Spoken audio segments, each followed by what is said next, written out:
Hey, we live again. We live again. We about to be on with the brother Rod Hayes tonight, man. This shit is about to get lit. We non-stop, bro. Get them on and tell them we in the building, bro.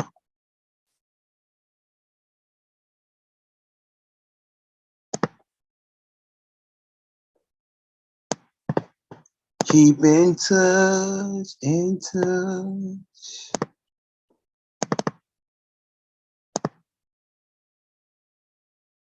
Big Mama's Babies is back, my nigga. But now my brother-in-law to pull up so I can give him this plate.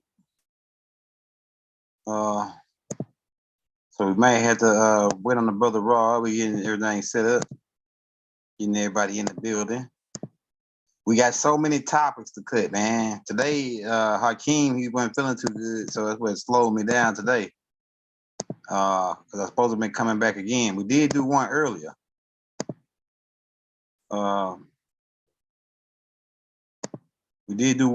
Man. So you want to check those tapes out. We put some out every other day, man. I mean, every day, really. Every day, 2 times, 3 times a day. It don't stop. So we got another Q&A with the brother Rod Hayes tonight. You want to get on and get live with that, man. Get on, get your questions ready. It's about to be lit. They don't really want that smoke, my nigga. They don't want that smoke. They don't really want that smoke. Oh. Be sure to check out that new hit single we just dropped with the brother Federo, man. We got more stuff coming out with Federo. Man, I'm doing a whole album with Federo, man. You know what I'm saying? Okay. Let's get that thing pulled up. Boom. All right, let's switch to the laptop.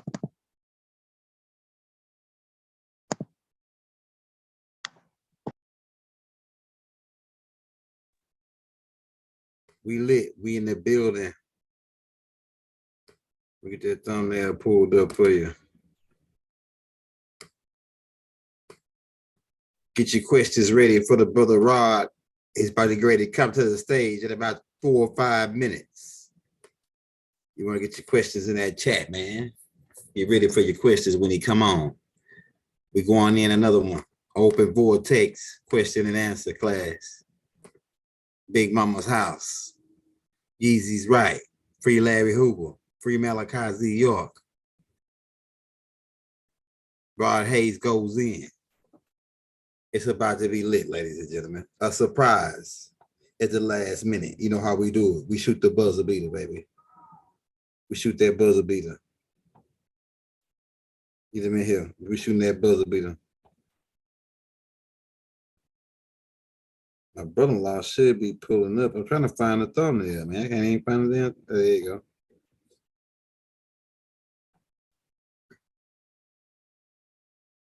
Hey, Rob, if you come into the building, if you're just not coming in, like I say, we're going to be live in about 3 minutes with the brother Rod.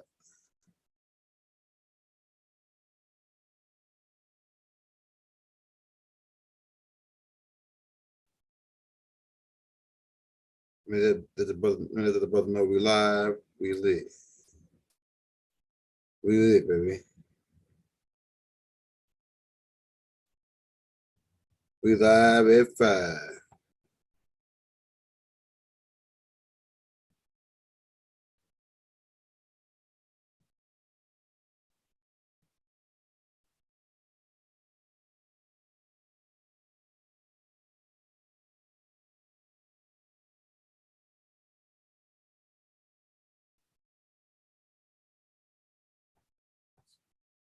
Oh, yeah. Let them know we live.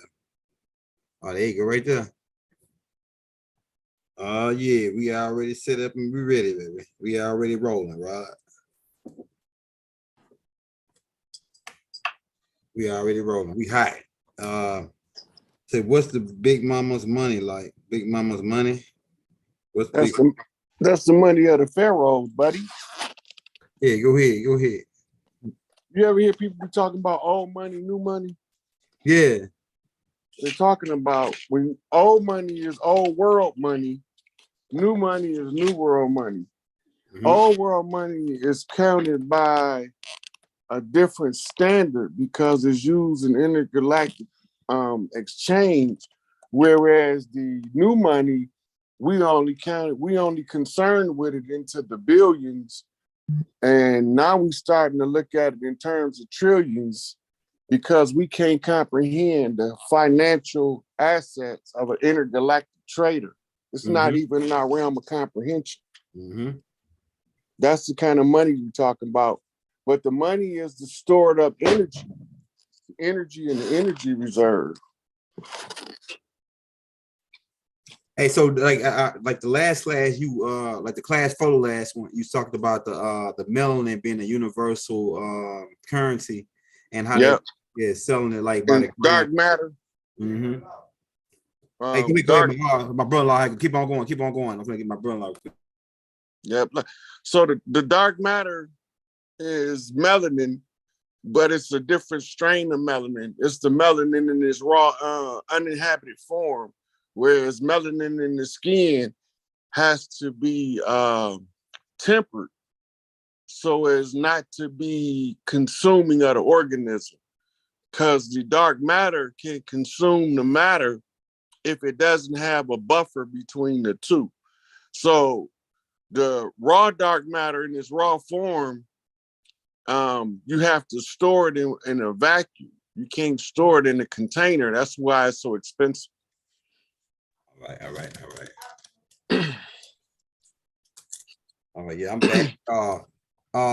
Yeah, so hey man, that's what I wanted to ask you about the White House. You see, I got that picture right here with because we got a picture of them board. The shit is boarded up or bar gated up. Now, what's taking place right now? Because we know they put the totem pole, all the shit that we already went over.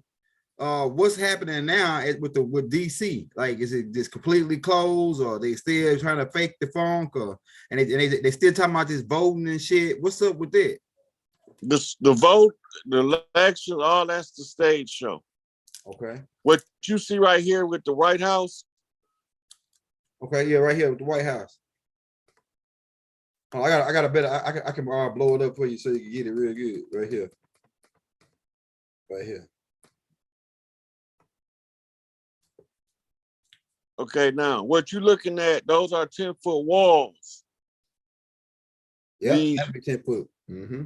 So what these walls are there for is because the White House is closed. Okay.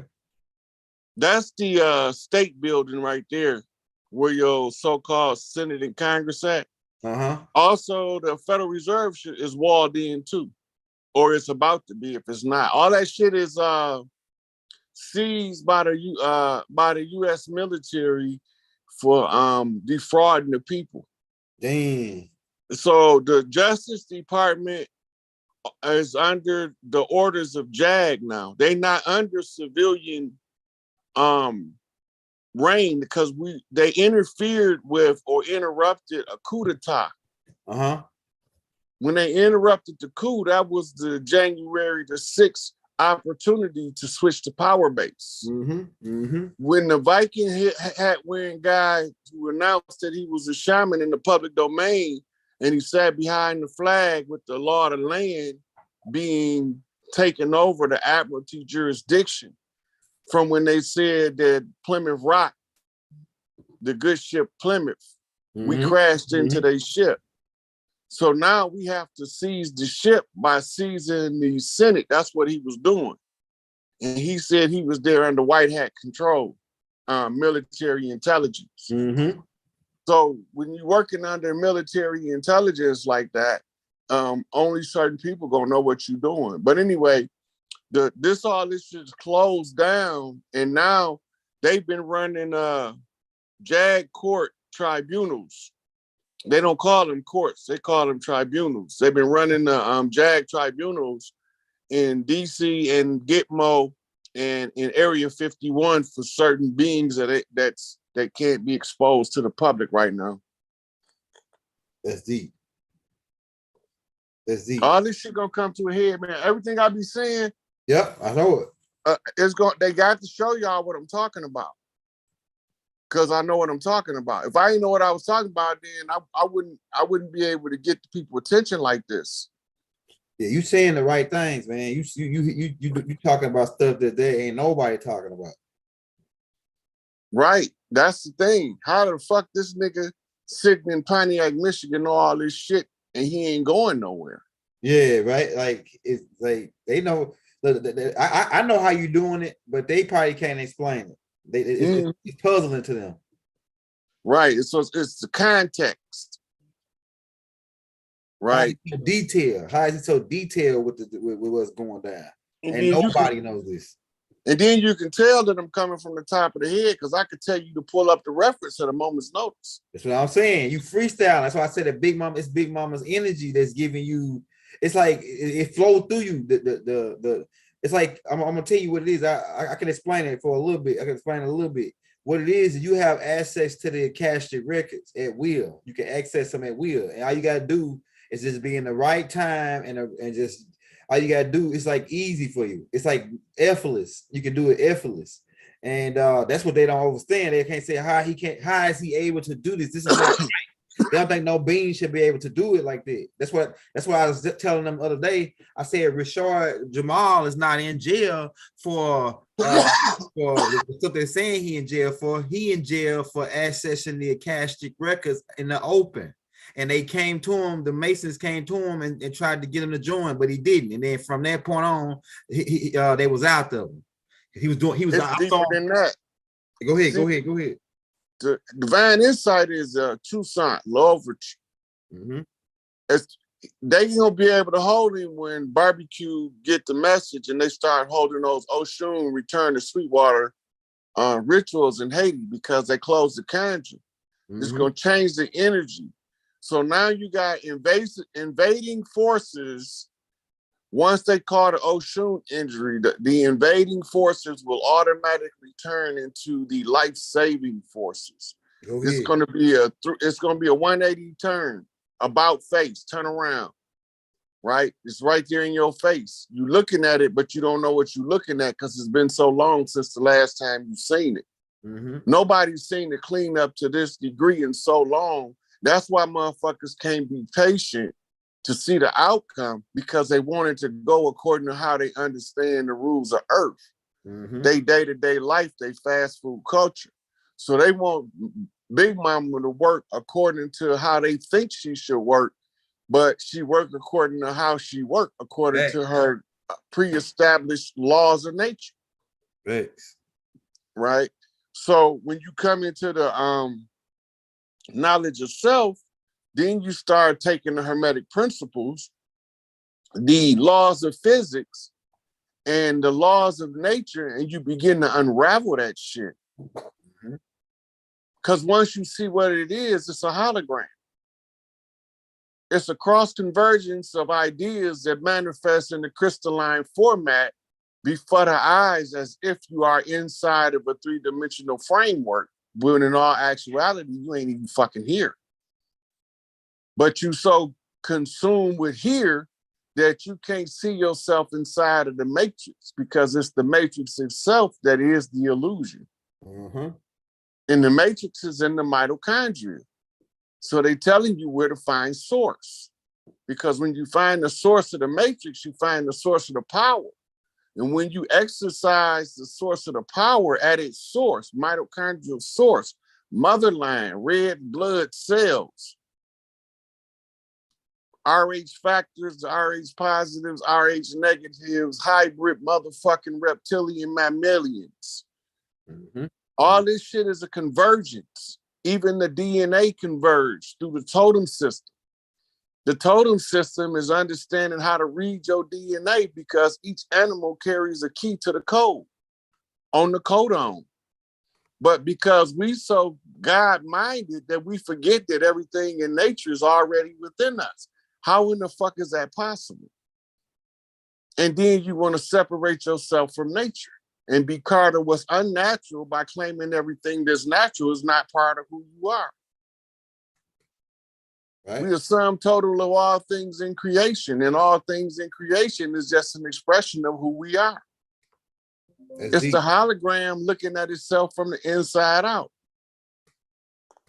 But I ain't the one to talk, so you ain't heard it from me.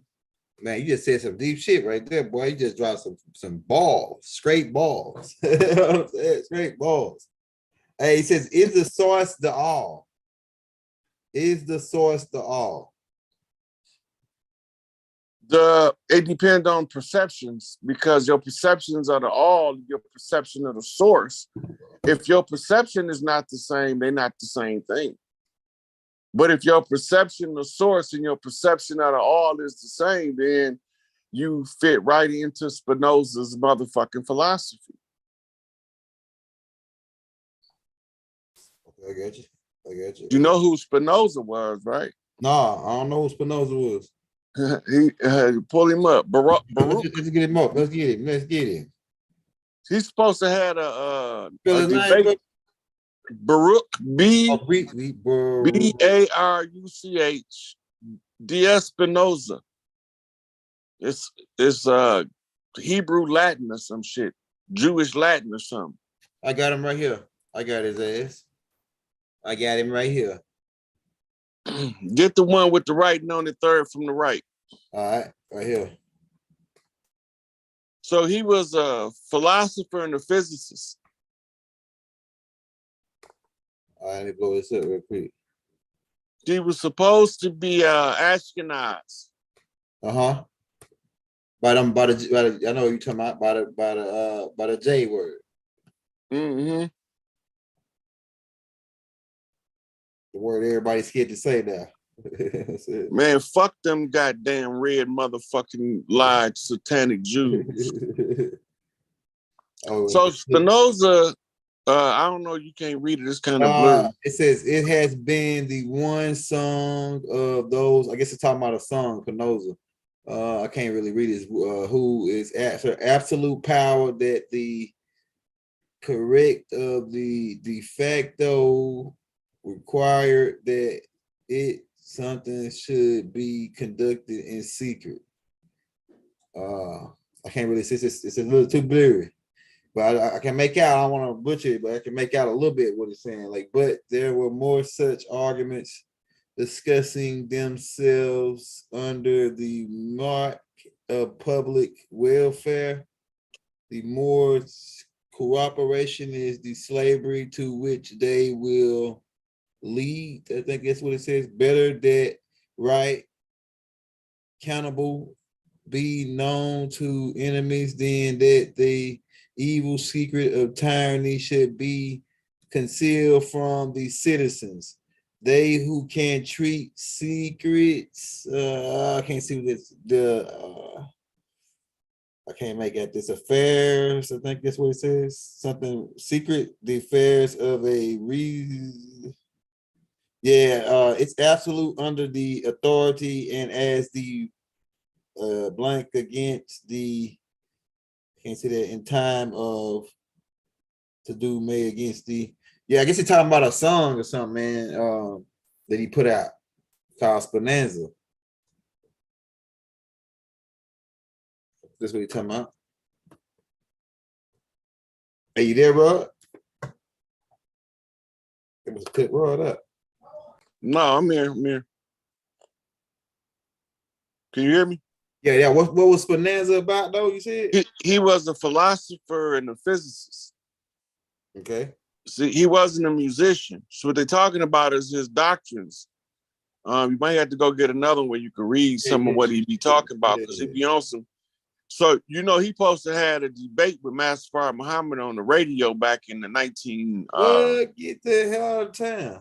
Yeah. This was the 1920s, man, I think it was. Man, I fucking pay to hit it. Master Farad Muhammad against anybody. I pay to hit that shit against anybody. Yeah, they said that's who he was debating. Damn, it's crazy, boy. You be dropping some shit, man. Master Farad Muhammad was debating niggas back. Well, man, he probably was, but like, damn, he was debating this nigga. That's crazy. It ain't crazy, but you know, it's something that I ain't know. They call him Benedict. Benedict. Hey, what that mean when they put that name, put that on front of their name? It's like a dedication to him or something. I noticed that people had a Benedict on, like in the Spanish. Benedict means dedicated. Okay, all right. The way his name written is just he's dedicated to the Spinoza family, Okay, which would mean that he would be a blood shield. Okay. Okay. And then all his work is actually somebody else's work, but he don't take the credit for it as a cat's paw. What? That's that fucking shit. That's that alien shit. That's that alien shit. Yeah, put in Spinoza versus Master Fard Muhammad. You might might be able to find it. Oh yeah, now that's gonna be crazy. Like it's trying that now.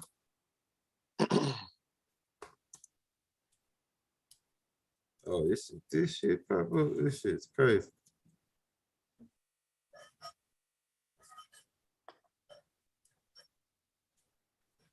I had transcripts when I was locked up.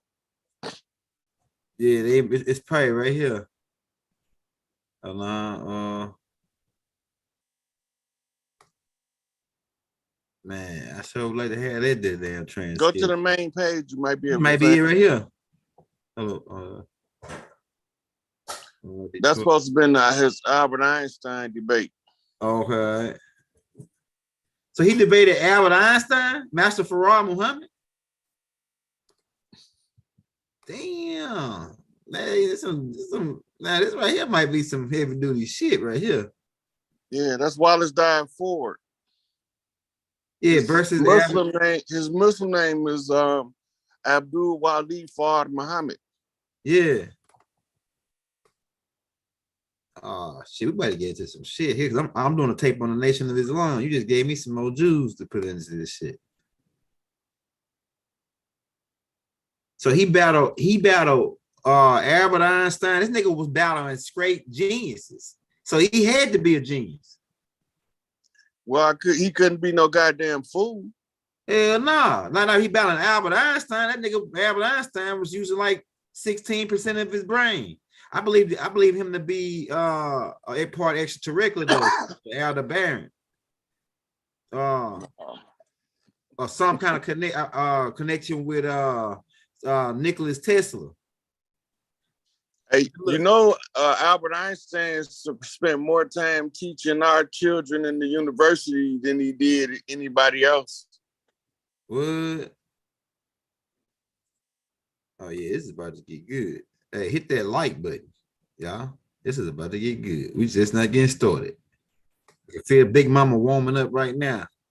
She warming Rod Hayes' brain up right now. It's like you finna start translate some shit. I'm telling you, I feel it. Hey man, I'm telling you, bro. This nigga battle. I didn't even know, like, I ain't even never heard of it. I ain't never heard of Master Fard Muhammad battling anybody. Now I can kind of like contextualize it based on what he was doing. Like he was going door to door. He had this new doctrine. I could see him battling niggas, try to convince them that his shit was more potent. But like debating Albert Einstein and some straight fucking scientists and genius niggas, and man, so who really was Master Fard Muhammad? What you gotta really be asking. Like people say that Elijah Muhammad was crazy, and that he said that he over exaggerated Master Fard Muhammad. But how the hell you over exaggerate a nigga telling you that that Pluto is 4.6 billion miles away, and then they just not finding out about this shit? And he told Elijah Muhammad that shit way back. And he told him how much the planet weigh, how fast it's spinning, all that shit. So he definitely had to be. Bible said the nigga was a Venerian though. So that make a lot of sense too. Bible said he was a Venerian. You know? Yeah, so Master Fard Muhammad have more than one purpose with the Nation of Islam. Okay. When you go to the Nation of Islam doctrine, who do they say? How do you determine who God is? I can't remember. It's something about the first or something, ain't it? That's no.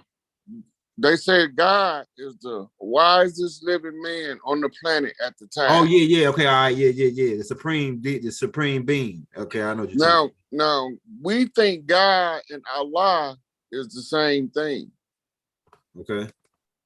God is coming from the Hebrew word Gad, which was one of the tribes of Israel. Okay. Right? We are under the system of levies, which is establishing the tribe of Levi. And they exercise in the jurisdiction using the system of liens, which is the anagram for Enlil. What? Go ahead. And so they institute a system of levies and liens, but then they leave the authority up to the judges, which they call the tribe of Judah. Mm-hmm. And the prosecutor and the attorney, right, they are just bookkeepers, mm-hmm. right? That means they from the tribe of Dan. Mm-hmm. Mm-hmm. So they unravel their motherfucking economics. And the 13 central banks represent the 13 tribes of Enlil dividing land up among his 13 clans. Mm-hmm. Our job is don't let them some bitches win. Right. So Kanye called them motherfuckers out because as soon as he called them out, it interfered with the possibility that they stand a chance of even getting close to something that looked like a victory. Yeah, right. After Yeezy. Yeah. So what happened? Kyrie bagged him up. Yeah. But did you hear what Kyrie said at the first press conference? What did he say? I got an army behind me. I ain't by myself. People missed it. Yeah, they missed it. It's us. All of the motherfucking braves who want to fight for the land of the motherfucking free to be free once again. Exactly. The braves is the niggas that ain't scared. So Kanye said something and Kyrie said something. That's right. That's right. And it's a long list before them that said something. And I know the works and tribulation of you riding motherfuckers that come out of the motherfucking Prussian Empire as high mountain dwelling bankers, right? Mm-hmm. That's a tribe of Canaan. Yeah, go ahead. I'm with you. Right? And it's one of the tribes of Canaan is the Amorite, which is the cave dweller. Mm-hmm. And the Amorite looked like a Khazarian. And you call them a Caucasoid in modern Western education. Mm-hmm. And they are fraud. They're imposter. They the counterfeit spirits. They put a mirror up there. They needed a fall guy, a Coach Sievers. Mm-hmm. Somebody to take the heat. And these stupid motherfuckers didn't want to do it, but, you know, they only had two options. Do it or die. Mm-hmm. And they thought that if they win, at least they stand the chance of inhabiting the earth for eternity.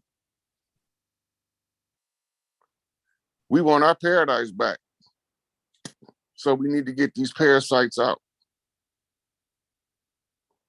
You get the parasites out, paradise return. It's that simple.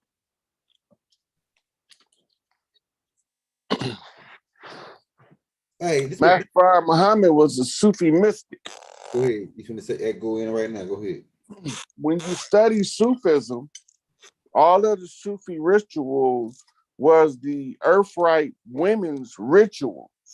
Enlil had the men keep it because he couldn't destroy it from the face of the earth, or else he would be breaking galactic law. Mm-hmm. The Sufi rituals is designed to galvanize the woman's mitochondrial and raise the frequency of the women so that they can purge the earth. Atlas Shrugged, says Ayn Rand. Mm-hmm. In the Atlas Shrugged in 1984, we entered the Brave New World. George Orwell, Aldous Huxley. Mm-hmm. Right? Once we got to the Brave New World, we realized it was man versus machine. Mm-hmm. So we got the face-to-face with AI, but they only got a 4-point quantum convergence. That's not going to be enough in order to maintain the flips and the knockbacks off the zig flips on the turnaround in order for the AI to keep up with the God mind with a 19-point sacred seal conversion off the 13, which is dead center of the zodiac, which is the 12 seats around the motherfucking throne. And the throne being in the middle, and the AI can't keep up to tell y'all I'm showing you a blueprint to the map in order to get to the motherfucking great mother, and you can't even see. Hey, you know, they detail it, the whole riddle you just put down in Blade at the end when they showed the 12 zigzag, the flip, all that. They got it right up in the end when that dude trying to take all the powers of when I think his name Deacon Frost. He trying to take, and at the end they show the 12 tribes, like a 12 tribes of these vampires and all that. It's up in that. What you just said, it's up in that tape, in that Blade. I think it's part two. I think it is. But Blade is a day walker, born from the vampires, right? What's the difference? His melanin can convert to solar rays, but theirs can't. Exactly. So it was the werewolves because we wore the wolves. Can you show them us wearing the wolves? Yeah. I'm pulling it up right now.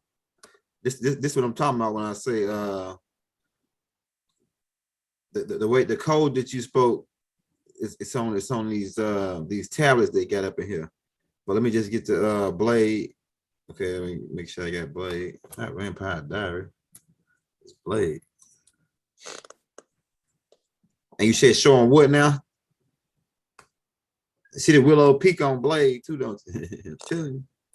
The same niggas, man. All right, so what did you say? Pull up. He had the melanin. That's what made him. He was from the original seed. Right. The original. So they blood was able to have him as powerful as them, right? But he still can walk in the sun. He took the best of both worlds. That's right. That's Jay-Z and R. Kelly, right? What Jay-Z and R. Kelly will? Best of both worlds. Oh yeah, best of both worlds.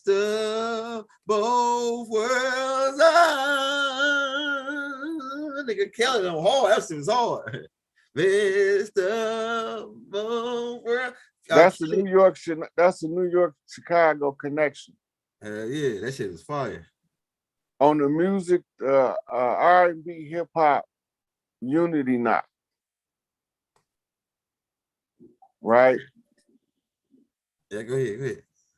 So he a day walker because he can go out in the day or the night. And guess what? He don't need much sleep. That means he fully realized. Go ahead, break this down. That's hot. That's heavy.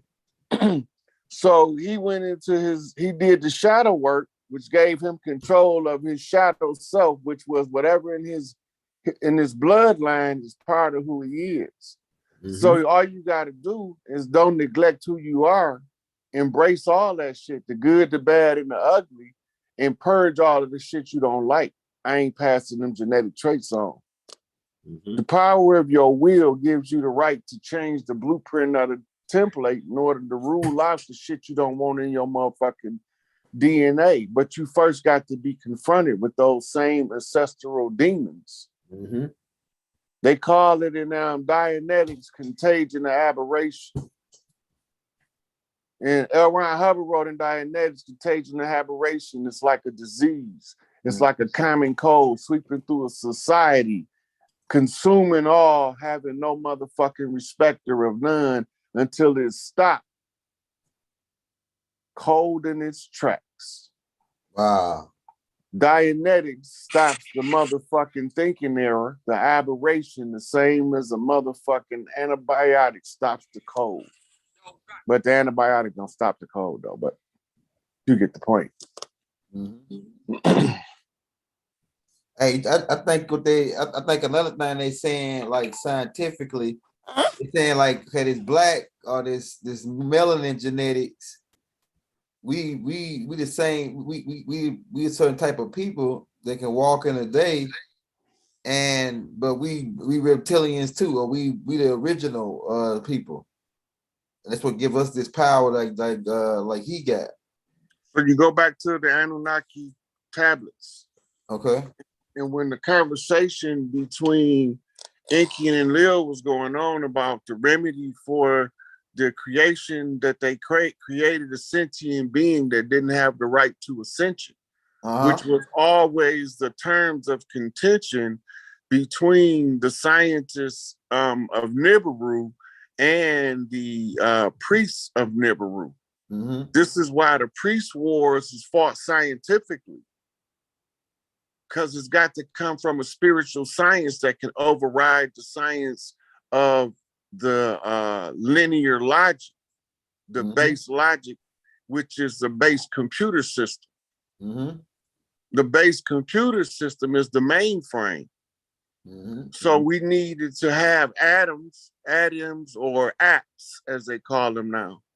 So you take the apps, you understand how to control the apps, you control everything going on your own computer, which is your own psyche of your mind. But we was looking for the werewolves. Oh yeah, that's what you said. Yeah, I got the werewolves. I got them in your folder. Hold up. Yeah, because we were wolves. They drink blood. They consume us because they believe, they know we eternal, and they know that the soul doesn't die. You got to keep that in the forefront of your mind. Right. So them killing you has no sentimental value to them, because they know that they just killing the fleshly suit. Yeah, they know. Yeah, that's right. But they also know that the fleshly suit in your DNA has an energy signature that they can upload. And that's how they believe they assimilate parts of who you are in their DNA. All they do is read your DNA, and that's why they call them shapeshifters. Once they read your DNA, they adopt your best traits. And then they get scarred the ones that they don't feel that's functional. That's why they want your energy. The adrenochrome was found as a side effect. They accidentally discovered adrenochrome trying to consume the babies of the great ones at an early age. And so Saturn ate his kids, so they say. Remember? Yeah. And they said Saturn was Father Time, right? Yeah. And so time is always eating its children. What is the offspring of time? The offspring of time. Go ahead. The offspring of time is past and future. So time is always eating this offspring called the past. And it's forever devouring the idea of its future offspring called the future. But we were the wolves. This is the headdress right here. I can't find nobody wearing. I can't find it. There's one. I know it's one. Just had a guy on there wearing it. Yeah, but I think he was wearing another one of our headdress. Like he wearing the same. Oh yeah, he's wearing the bobcat. Yeah, the bobcat, right? This right here, the headdress right here, really. But I'm trying to find somebody wearing it. Now this right here, this is what it looked like. They got a mannequin on it with it on there. This is what they're talking about. Yeah. So that was the story of the victory of Chief Pontiac at Fort Detroit on Belle Isle, where they said giant wolves came out the shadows and devoured the French armies from the rear. As if we don't know our terrain. Yeah, right. Giant wolves. Yep. But so when they don't look like wolves, they look like kin. So they call them lichens. Yeah, lichens. Underworld. Right. But the lichens don't like vampires. Yeah, that's right. So the lichens is the ones that look like the kin to the vampires, but they ain't related, because the vampires drink the blood of the people and the wolves defend them like a loyal pack. Yeah. Spirits of the So movie. now that changes the whole dynamic of that movie Twilight. And Underworld. Yeah.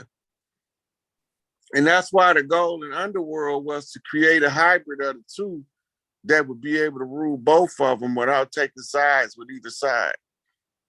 That's what made him make old boy that became the king of them all. And then he got murdered. Mm-hmm.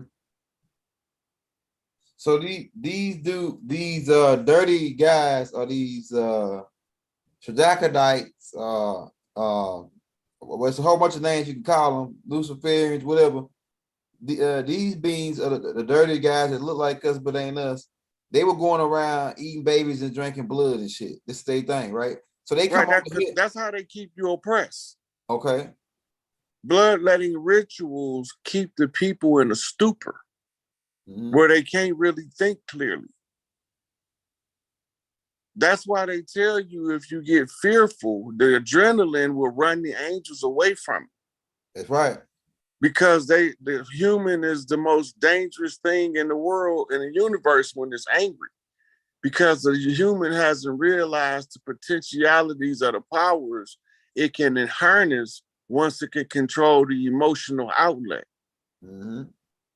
The adrenaline, neuroepinephrine, and the dopamine sends that motherfucking pheromone out that tells the angels to duck. Mm-hmm. This nigga about to snap. Mm-hmm. Mm-hmm. There you go. That's one right there.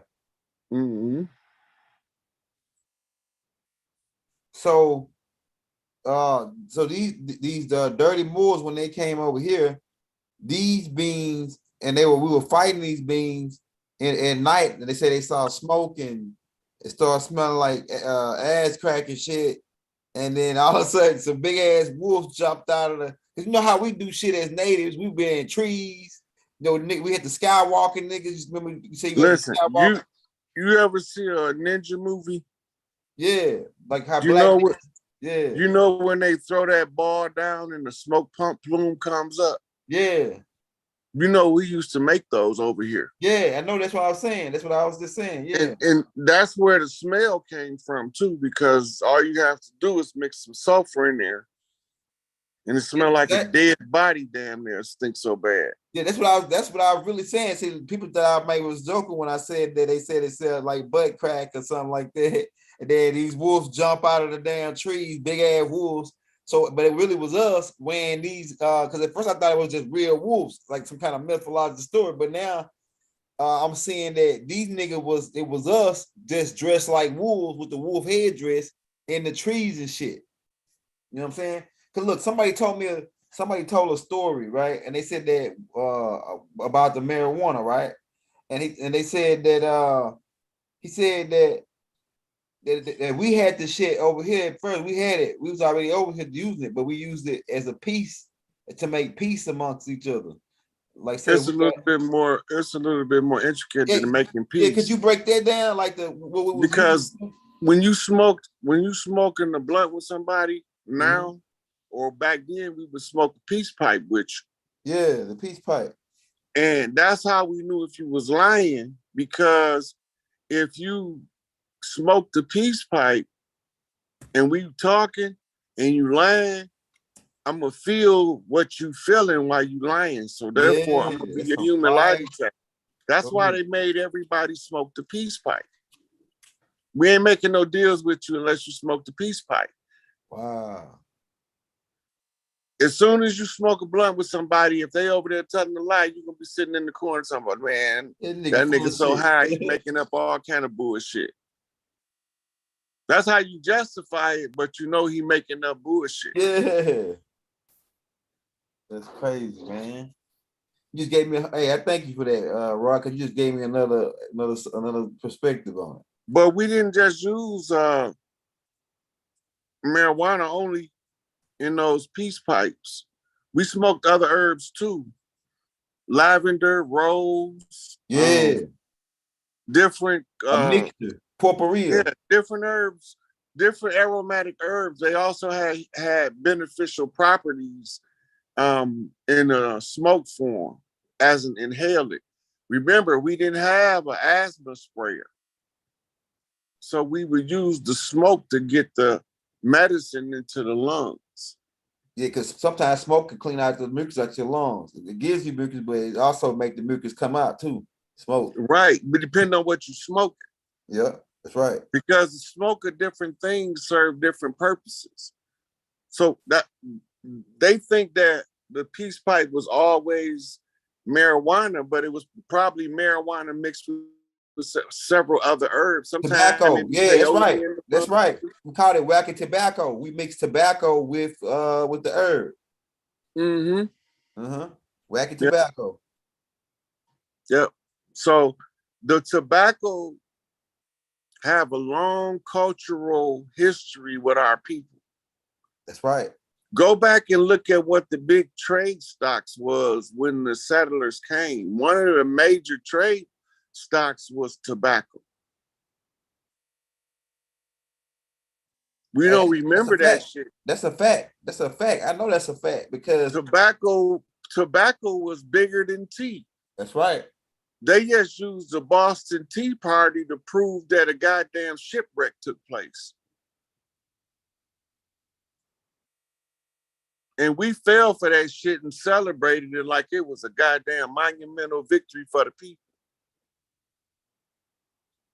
The Boston Tea Party, because it was a ship that was loaded with tea called the Plymouth in the bay. That's right. And so when they talk about a Boston Tea Party, right, they talking about the crash. Go ahead. So now the bay is filled with the tea from the crashed ship that we crashed our landmass in, that they declared us as a goddamn crime scene and set up an interim government using other motherfucking corporations under the pretense of papal rule. We see through that bullshit. Yeah, it's Big Mama babies, nigga. We ain't playing. Shit, we baby kids, we don't die, we multiply, motherfucker. So I'm telling you, nigga. Yeah, it's crazy, man. So that Boston Tea Party, because it's a lot of shit tied into that, but they dressed up from what I heard that the white man, and it could have been somebody else, but it could have been the Dirty Moors that dressed up like us, like the black Dirty Moors, right? And they dressed up like natives with their feathers and raided the damn matter of fact, let's pull that up. Let's pull a picture of that up. And I also heard that Ben Bay got a charter sent on there from England on during the Boston Tea Party, a secret charter. Remember, Ben Bay led the Lewis and Clark expedition with Sacagawea. Mm-hmm. You gotta remember this right shit. Here. They're just up like Indians right here with the feathers. Made like they was us. Now, only way they couldn't have been white boys. Now think about it, Rod. They couldn't have been white boys if they knew we were dark skinned. They couldn't have been white boys dressed up like Indians. Had to be niggas dressed up like Indians in the Boston Tea Party. Cause look, if they come in there and impersonate us, this simple logic. Why in the fuck do we give a fuck about the ship in the Hudson Bay? We've been living here thousands of years. Exactly. We don't want them motherfuckers over there that bad.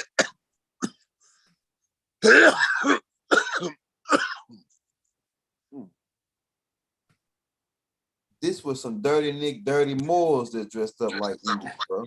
They weren't white boys. They couldn't have been white boys because they knew everybody was dark. The real Indians were dark. So in order to impersonate us, it had to be people that look like us, but they ain't us, but they put our clothes on, raided this shit, and really they try to make like they was mad at King George III. King George III for taxation. That's what they told us, right? Oh, taxation. We got to fuck King George. Death to King George. And they dress up. These wasn't, I don't believe these were white boys. I believe these were dirty Moors that put our feathers on and playing like they was us. Because they couldn't have been white boys. They would have knew, okay, these white boys, these ain't no Indians. That would have been that the ones with the feathers is the Patriots. Yeah. Yeah, you're right. Patriots. The same thing in the movie Patriots with old boy. That don't make sense. Now listen to what I'm saying. All right, so they saying that no, I'm saying the story they telling us doesn't fit. Yeah, it doesn't fit. It don't. It don't, bro. There's something shaky about this story. There's more to it. And I know one thing I know that these motherfuckers had to be looking at the niggas. They couldn't have been no white boys and they think that they was us. Well, remember, I'll let you hear what Chief Mama Bear said. Yep. Yeah, to stop the bloodshed. Oh, this is what I want to ask you, Rod. Okay, so the 13 colonies, right? All right, so from what I gather so far, and I'm still gathering more information on this, why I need your help it. Okay, they came over here and landed in Plymouth Rock during the Thanksgiving. Like this was Thanksgiving when we helped them out through that winter. Now, when they gave us smallpox, was that calculated?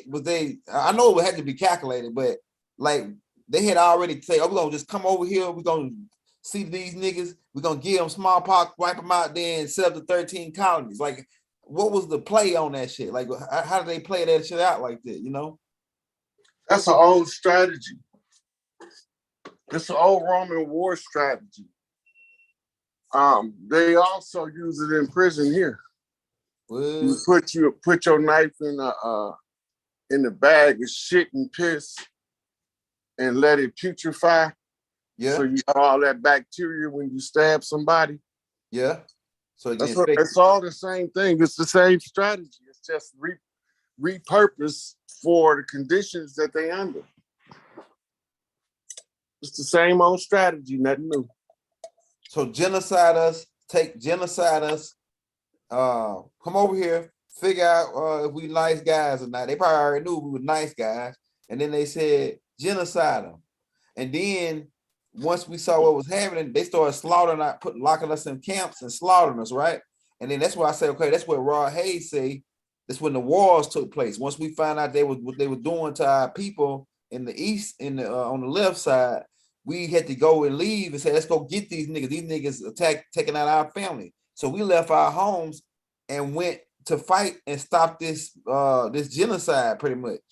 And see, they came over. When you read Columbus's diaries, right? Okay. Columbus said that these was gonna be some easy people to conquer. Oh shit. Because of their good nature and their good disposition, kind heart, and naivety. Okay. Right? We had a wonder for life that was unrivaled in any adults anywhere else on the planet. Right? And they came over here and they took our kindness for a weakness and tried to exploit us.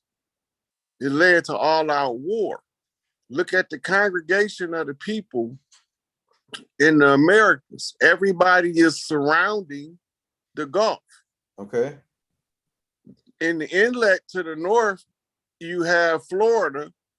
And then in the inlet to the south, you have the islands that sit right there where they was coming in, Hispaniola, which became Cuba, Haiti, and Dominica. Okay. Yeah. Then they had Puerto Rico, which was what they made Pirates of Caribbeans about, where the pirates were storing their wealth. That's why they have cannon brigades all around the island. That's right. That's right. I seen that. No.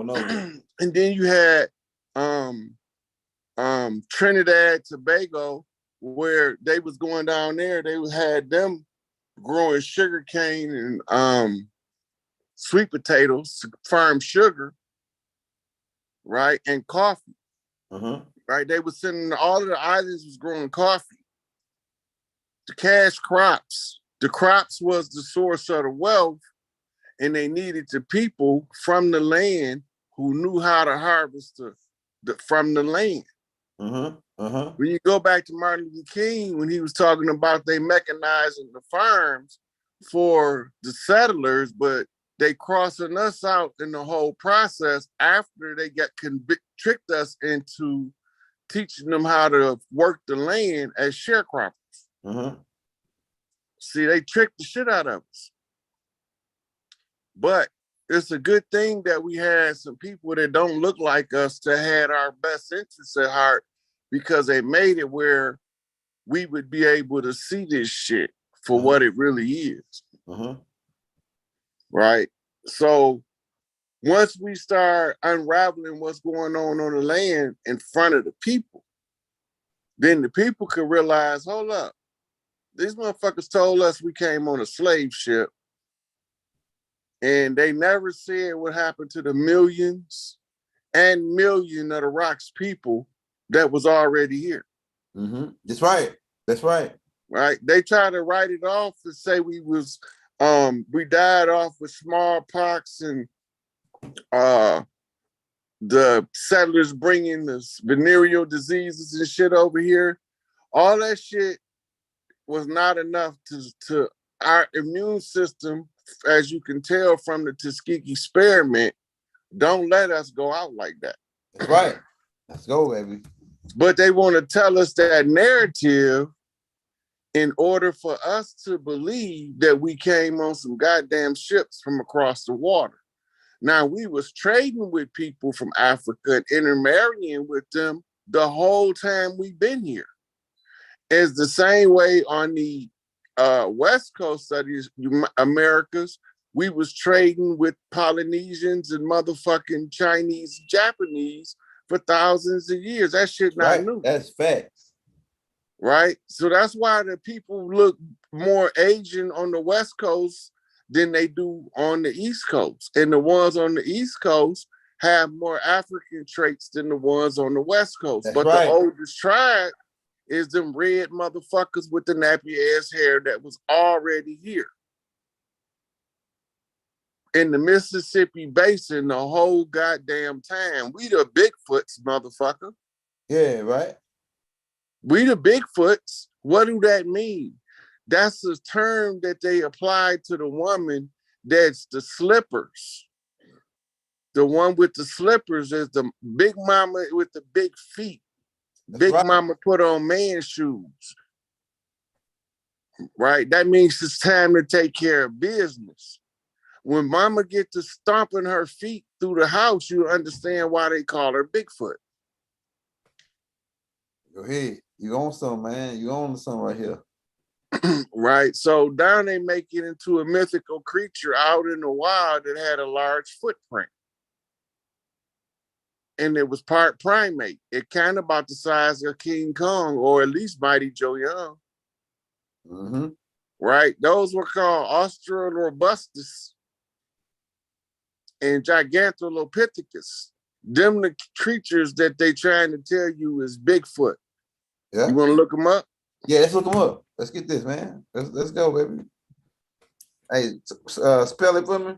The first one is Gigantopithecus. G-I-G-A.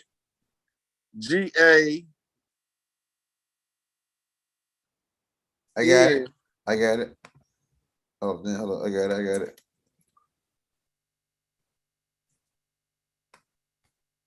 All right, this is a yeah. Okay, let me save it. They had a little movie about this.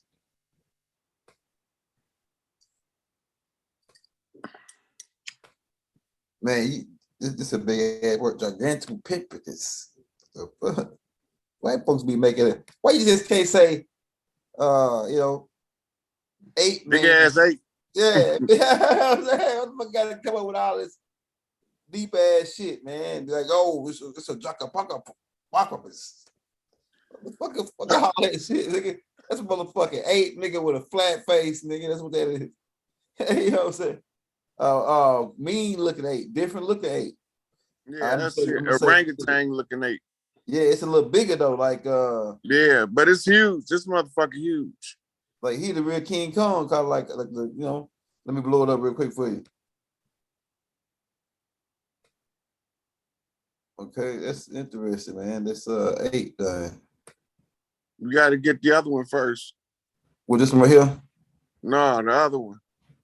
Oh, let me see. This Gigantolopithecus. Now you got. Oh yeah. Okay. What's the other one? Australorobustus.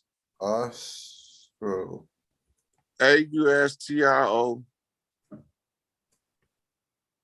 BUSTIS.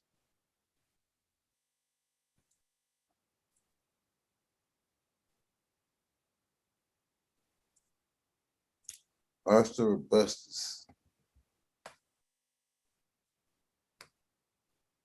Hey, spell it again. AUSTROBUSTIUS.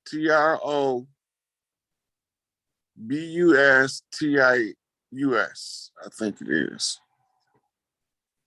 Yeah, I got it right here. Hold on. Man, that ain't it.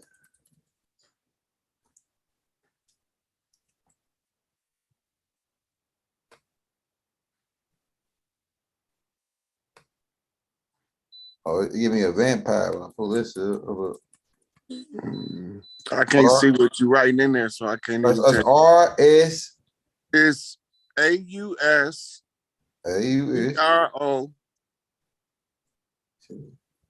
I got it. ROBUS. All right, that's it. Yeah, give me BUSTIS, I think.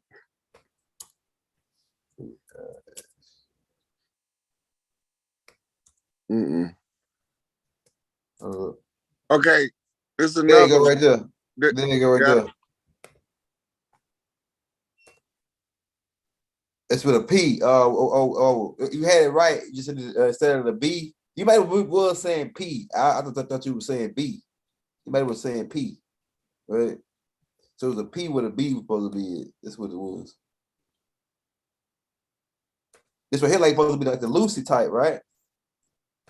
That's one from it's a larger than Lucy. Man, look at this, man. You guys to be kidding.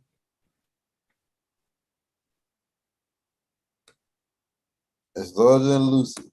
See the scale right there for the size? Yeah, I'm gonna get that one right there for you too. Right here.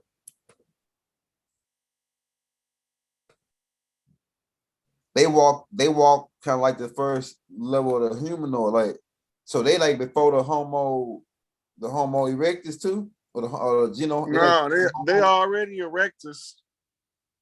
Oh, they already look at this one right here. See how he's standing upright? That's what the erectus mean. They standing upright. Okay, all right, yeah, okay. Simple, right? Look at this one right here. Look like a damn woman with her hair. Shit. All right, let me blow it up for you. That's how you can break down the first type first. This big joint, this big dude right here.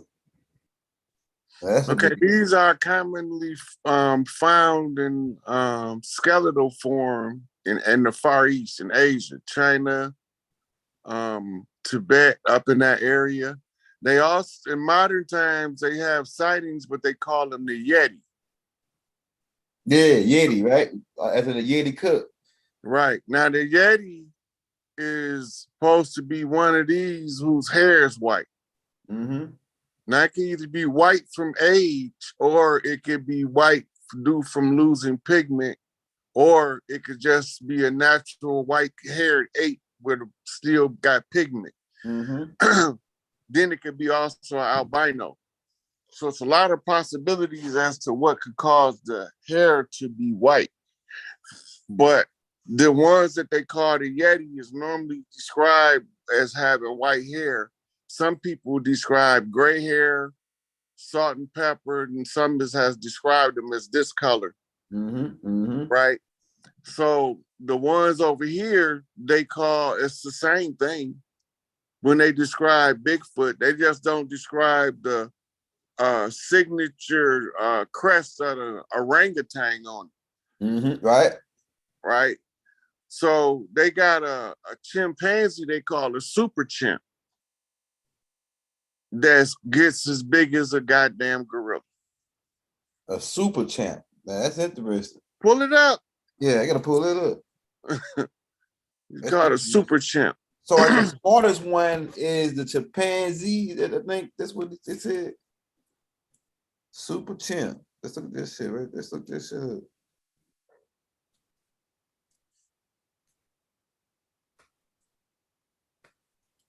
Oh, it's a python. Hold up. Super chimp.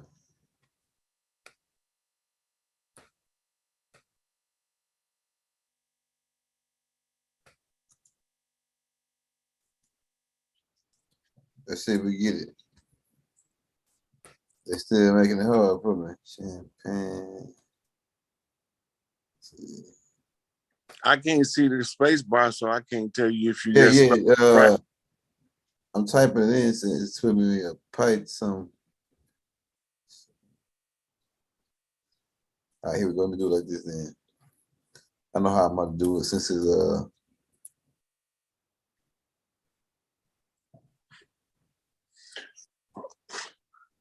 You could try giant chimpanzee too. I got it right here. I'm gonna do it like this. I'm just gonna, instead of putting the super champ, I'm just gonna put the whole thing, super chimpanzee. All right, there we go, right here. Is that like it right there? Mm-hmm. So they were one of the smartest, the world's smartest chimp.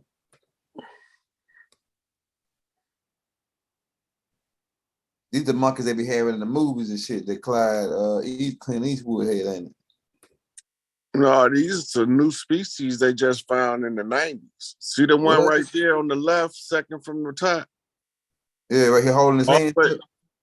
No. Right here in the suit. The other way. Go to the left too. One. Right there.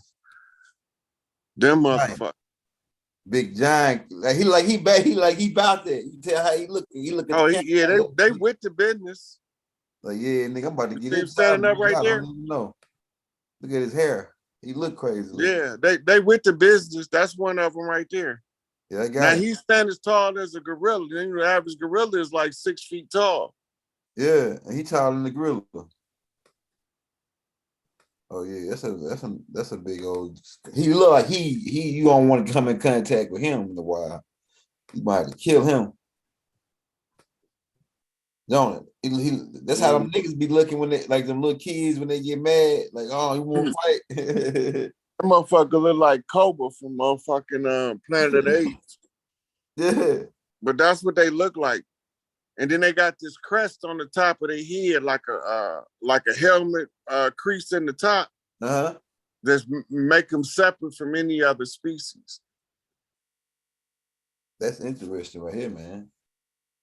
Because looking at this feature, like when I was just looking at that other monkey, I said, damn, that monkey, I could tell that they drafted this species some kind of way out of the reptilians. The reptilians. This species right here is known to walk upright. Yeah. Just like he's standing, that's how they normally behave. Man. At first they tried to say they was monkeys see watching humans, but they hadn't had human contact because they didn't discover them until the 90s. Yeah. Yeah. They was a legend to the locals, and they hadn't not seen the village of them because they hadn't went that deep in the forest. But you know, you can't tell the European not to go all the way off in the forest. Yeah, they gonna go right off in there. Oh yeah. Yeah, so, they had a whole documentary about it, man. It was good as hell. You know, I like what land mass did they when they came in contact? What was it? Australia? No, they from Africa. Okay, Africa. Chimpanzees and gorillas is native to Africa. Okay, all right. Yeah, that's right. That's another thing, man. When people say that this land mass was one, it makes a lot of sense, but like some of these animals, they are the same from the same genetics. They just adapted depending on the climate they was in and the area and shit. Well, then all of the animals that they be telling us, like we didn't know that there was elephants native to the Americas. Yeah, that's right. We didn't know horses was native to the Americas. Okay. We didn't know that camels was native to the Americas. What? Get the hell out of here. Say it again. Right? Camels is more closely related to llamas than horses. Yeah, that's right. That's right. But we had all this shit that we used to have over here that been exported around the world, and they killed all our shit off. Especially buffalo. And imported some shit that they made. Yeah, everything is all hybrid creations, right? For the zoos. Mm-hmm. Beef is not a natural bovine. That's made for farmers. Crossbreeding two different types of wild deer. Like I know, like the Watusi, you know, like like let me show you. Okay, all right, let's do this. The Watusi bull. This right here is like a native to Watusi bull. This is a native to Africa, and it's like a you know, this bull right here. So did they extract it from this cow? Did they take it from this cow? This cow from the like is No, this it's hybrid the cow mix. too? The domestic breeds came from a yak and a Yeah, that's a bull. it's another, yeah, yak is a kind of bull, a kind of bovian like these. Okay, I got it right here. I want to see what they look like.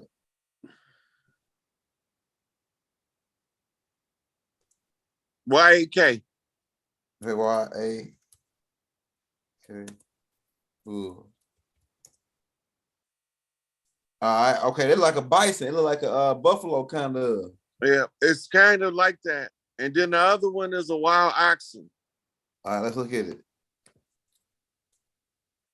Man, this is some good shit, bro.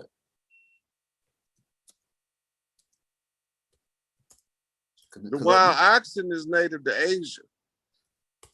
This helped me figure out a lot of shit. Cause yeah, this the one they be sacrificing, the one with the horns like this. They got to find one with the horns. Right, that's an African wildebeest right there. That's the one right there. The one you right got there. up now. Right there. That's the one that make the cow. All right, so they crossbred them two animals to make the cow. The domestic cow, yeah. Okay, it's interesting right here. This is some good stuff. Now, so the Watusi he crossbreeded too. Then this Watusi. That's a ancient breed of domesticated wild stock. Okay. But it was also crossbred with certain hybrid stocks in order to get a higher meat yield. It's that thick certain type of meat. Yeah, I know what you're saying. Mm-hmm. Man, this is some good stuff right here. Now they got a cow so muscular now, that motherfucker look like he on steroids when he born. Damn. Pull up most muscular cow or bull. That's that look a lot like the American. That look like a beefalo right there. That don't look like the right thing. That look like a buffalo, dude. A beefalo. That's a cross between the buffalo and domestic cow. Okay. Beef. You see the one where the white silhouette of the man standing? That go one to the right of that. That look like it. Right here. Now go one to the right. Right here. Right there. Right yeah, there. that look like it. Right there. That is it, right? Hold on, let me pull up a buffalo so I can see the difference. I want to say a buffalo in there too. Put bison in there then. Okay, bison. Okay, this is like a bison. But there you got it right there. That's it. All right, so bison is different. Yeah, buffalo is from actually from Africa. A wild buffalo from Africa. Okay, man, that's the one with the horns right there. Yeah, okay, this is a beefalo, like the sheep. Right, sheep. that's a hybrid between a bison and a domestic cattle stock, like Jersey Reds or I forget the other names of them, Longhorn steer or something like that. When you mix it with a buffalo, that's what it would look like. And you know what? That face look like a big ass sheep. It look like a sheep with the wool and shit. It look like some kind of cross. Like got sheep. Like the sheep come from this. Got some kind of cross in it. Like the sheep, don't it? Well, the whole idea of the bison was the same concept as sheep. Oh, okay. We used to use every part of the bison, and we only used to kill them for ceremonial purposes. Right. That's why they were so plentiful.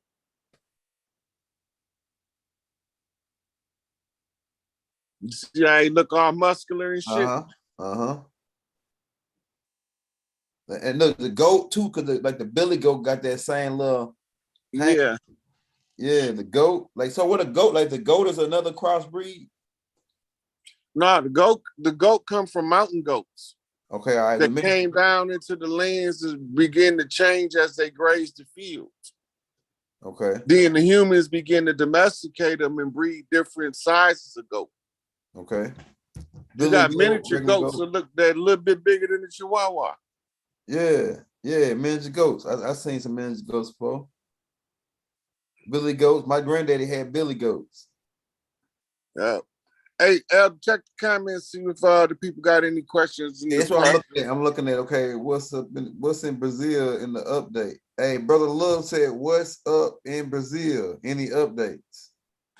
I'm trying to find out because they telling us that they having protests, but it looked like they having Oshun rituals to me. But I can't tell because I can't hear what they chant.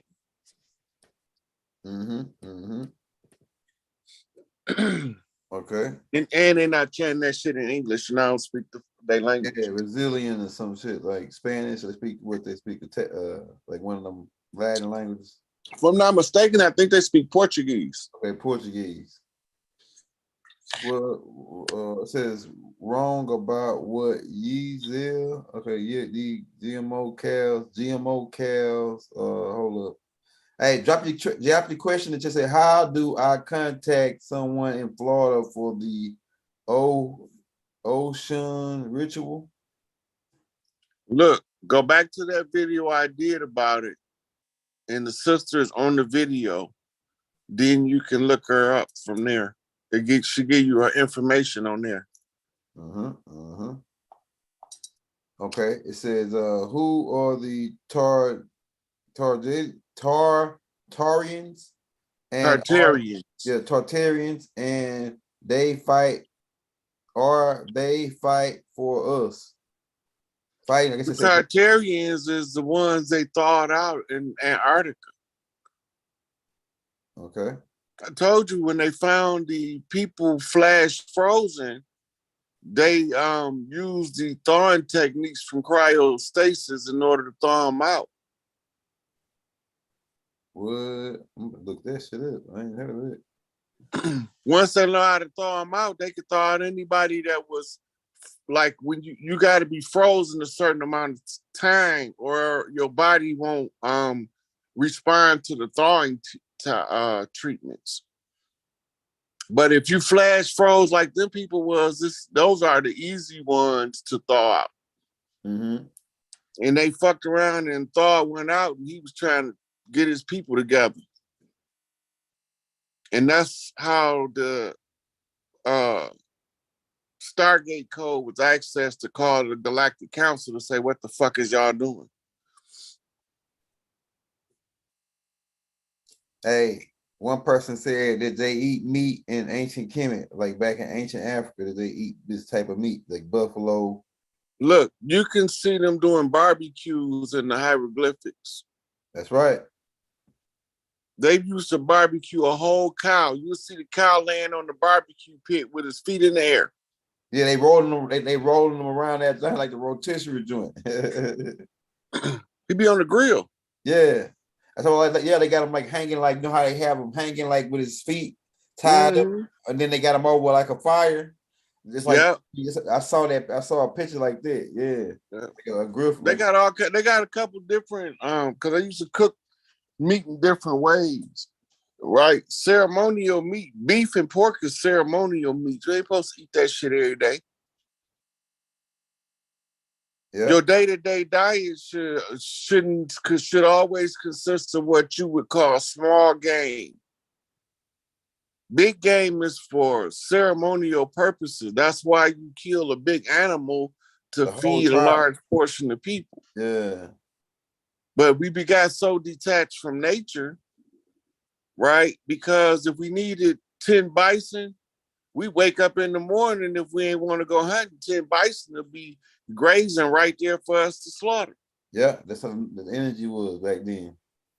But now we so disconnected from the earth. Earth is not feeding us the way that it would feed us if we was more connected. being in these war conjures, like that's what they conjured me up to come close, make everybody that was doing this voodoo shit close their conjures.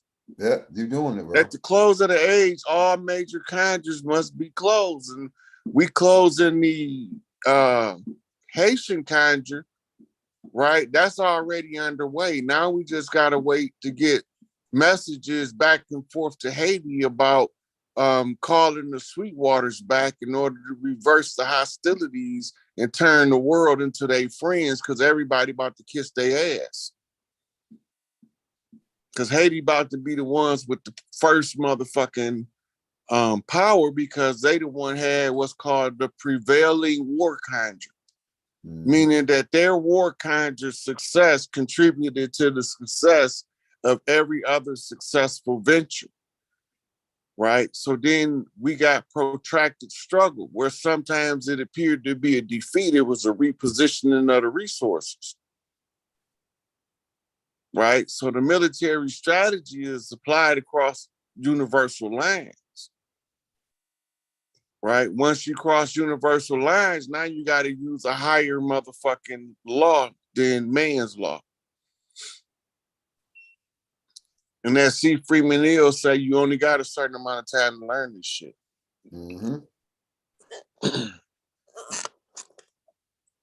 Hey, this is what I want. This is what I've been wanting to ask you for a long time, bro. I'm gonna keep on asking questions out of the chat, but why ain't nobody ever come to help us? Like all these other races. Man, that's the biggest crock of bullshit I ever heard. Yeah. When you look at just the great people in the last 100 years, right? They just erased the names of the great ones that was 100 years before them. Okay. And recast them and reprinted them as something other than what they was. We always been great, gonna always be great. We can take a setback, but that's a setup for a comeback on the turnaround. And we always aware of that at all times. We always stand in the superior position of right. And as long as you're in the position of right, you occupy the position of the righteous. And the righteous shall prevail every time. It's just the law of the game. So nobody come, like the Africans, they didn't come over to help. Like we the fellas over here. Look, how in the fuck they gonna come help us when they under the same tyranny? Yeah, you right. Like who is that? Somebody, one of these elders of ours can't stand Muhammad Gandhi. Right? Dr. Clark. Yeah. John Henry Clark. He can't stand Gandhi. But Gandhi was for his people first. He can't help nobody else if he can't help his own. Damn sure right. Yeah, sure right. So he had to first get his own house cleaned up. They murdered him, and he was about peace. Make that make sense. Yeah. All of the peacemakers, all of the motherfuckers about peace got murdered. It ain't funny, man. It ain't funny. It's just I'm laughing to keep from crying, really, man. Like what it's the irony and the truth of the matter that makes it hilarious. Yeah. Now all of the non-violent motherfuckers got murdered. Bob Marley was promoting peace, and they killed him. Yep. Sometimes they take your promotion of peace to be hostile to their desire to upset your peace. Man, you got to remember, if you move according to your own free will, you can't be controlled by the system. This is what Kanye trying to tell everybody. Right? If you can't be bullied by the system, then your people should know that it's time to stand up and reclaim the system so we can make this motherfucker work for us now. And the only way to make it work for us is to know who the fuck we is. We ain't come on no slave ships. We was already here. We them feather-wearing motherfuckers that just whooped the shit out of them fez-wearing motherfuckers. And we took them fezzes and now we own that shit. That's right. The Moroccan Empire now belongs to the organic people of this land. They owe us big time. The Moors fucked us. They can't pay us, so we just took all their holdings. Yeah. They can't pay us because they don't got no money. No, they got money. They Gold. the ones. I'm talking about gold, real gold. Yeah, that's what I'm talking about. Okay, What you think they've been stealing the whole time they've been over here? Right, with the Fort Knox, all it, right? Yeah, we just seized all that gold. Then you got to remember, they got the Bush family stealing all that gold under the 9/11 pretext. Yeah. Right? They was stealing metric tons of gold. Do you know how heavy that shit is? Yeah. Do you know how much gold you need when you start talking metric tons? That's crazy, man. Metric tons. You going to 1,000 millions of tons. So once you start realizing these motherfuckers has been trying to steal from us the whole time, we just said we got somebody on the other side of the water that love us too. And they leave us all the clues in the world. Vlad the Impaler. Vladimir Putin. Because he put me in work on their ass to overthrow the Nazis, the Ashkenazis. Yeah. Go ahead. That's under the UK reign. And Uk was one of the motherfucking Enlil names. Spelled UK. Right. And the UK reign was the United Kingdom. And the United Kingdom was under the papacy, which was under the direct orders of motherfucking Enlil. His goddamn own self. Yep, him and his sons. And they played y'all like a fiddle until I get in their motherfucking mix, and now they all got attitude. Oh yeah, they pissed off at you, bro. Enlil mad as hell at you. You blew his whole fucking shit, man. He blew his shit for real. And Black Girl Magic say why they mad. They wasn't mad when we was hurting. Now it's the shoes on the other foot. Now they want to be mad. Why they mad?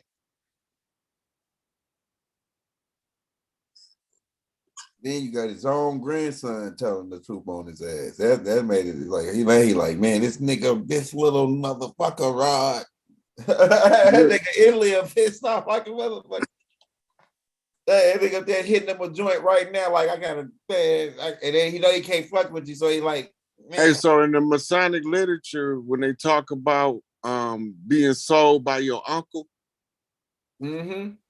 that's what they talking about. Enlil was the uncle. That's right. Unc. Came down here, didn't like the way dad was running shit. Inky. So he want to take over. Like he's somebody important on earth. Yep. So he tell y'all he a jealous guy. He get all in his feelings and shit. So you better not say nothing about them other guys, because else I'm going to get jealous. And then I'm going to get mad and take it out on you, because I can't control my godhood. Sound like a Yalda boss to me, a malformed deity.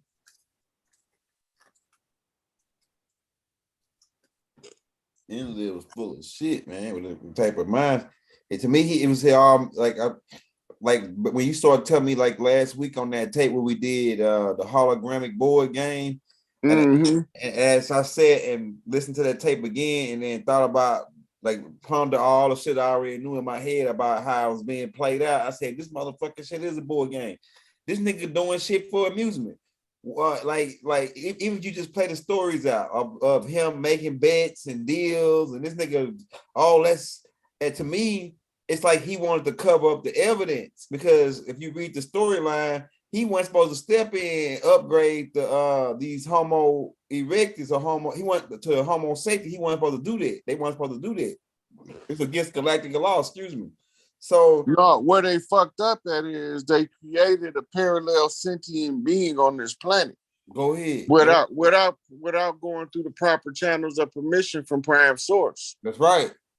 And they thought they could get away with it. That's where the sulfur got into the genome at. They used the sulfur because they knew that the carbon was auto-sentient once it's activated in neuromelanin and in the skin melanin. That's why they said, we fucked up. Right? But the sulfur caused birth defects. It caused spinal contortions, right? It caused the channels for the sacred fluid to close up and be restricted. So when they get ready to ascend, they fuse a blow. Damn. Or they'll deteriorate like Stephen Hawking. You know, he was on the road team, right? Yeah. In college. But look how he went out. Because his brain's function, he couldn't move the sacred secretion. That's what they was worried about. If they don't get that one drop of blood, the Anunnaki knew that the remedy for the birth defects and shit was to give them a drop of the blood of the gods. Mm-hmm. This is what they call the Holy Grail, right? And the concealed kings showing their royal oaths throughout humanity in order to clean up the galactic fuck up. The great debauchery, as Bobby Hemmett called it, of the counterfeit spirits. And the original counterfeit spirits was the melanated ones that looked like us, but they came in as a side effect of us being here. That's why Bobby Hemmett said they came in at the beginning, according to how it is expressed over in Africa. You have to go back to the old cultures that's still intact in order to get back to the source of the problem. The Zulu's still intact. The sign's still intact, the Dogon. They still tell the holy drama throughout all of the cultures. They still send priests to the pyramids in Cairo for initiations from all of the different tribal communities to learn the ancient ways and go back and be priests of the ancient orders. So that's why Malachi had to go get the rightful Masonic charter from Cairo. Yep, yep. Whereas Prince Hall went and got his from England, from the Scottish Rite to set up a Blue Lodge. That means he was still beholden to the Scottish Rite, 32-degree Scottish Rite Freemasons set up DC under Ben Bay. He the designer of the sigils on the ground, and the sigils on the ground tell the story. The rabbit chasing the dog. Yep. The owl sitting on the top of the sitting in the circle. Yep. Yep. Right? They telling you the whole story, but you don't know symbolism, so you can't read the story as to what it's saying. That's why Pops put all that shit out in them books and them scrolls, right? Because the more of it he can show us, the more we can see. Once you've seen it, you can't unsee it. Right? So your early childhood development, what you sitting at the feet of the master, and the master's feet you sit at is called mother. And the wisdom of the mother spills onto the top of the child's head as she speaks to him. Right? So she's blessing him at the crown by giving him words of wisdom. Now all she needs is approval from Big Mama, and we can move on up to the east side.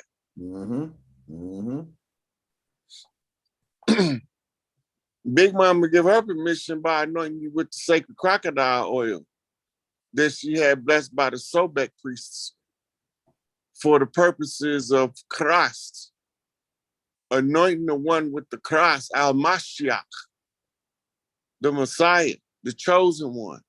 But she don't just choose one, because she got to choose one that's going to eventually choose herself.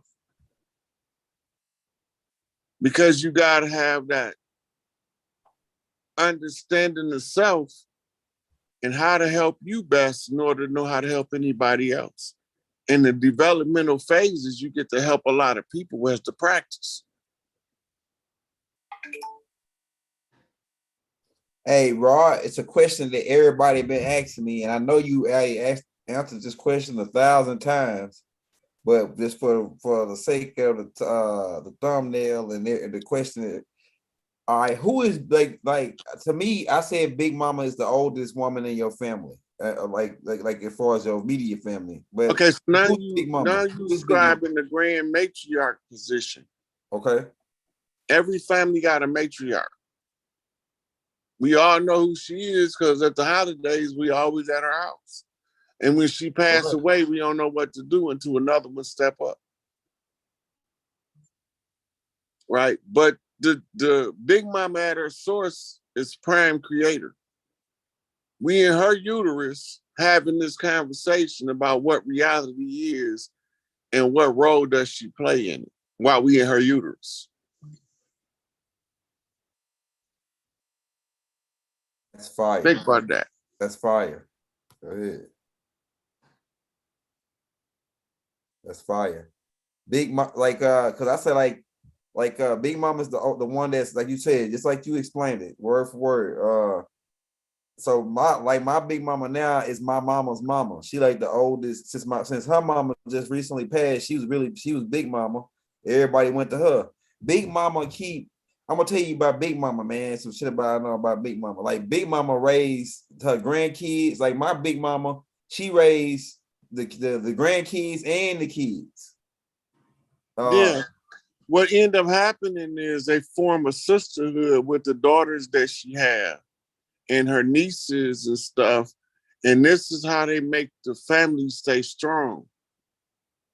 The system that we live in is teaching them not to do that by giving them attitude problems and low expectations for their own performance, but high expectations for the performance of others, which creates an unrealistic expectation from either side, because if you're going to put in the minimum effort, you can't expect maximum output, right?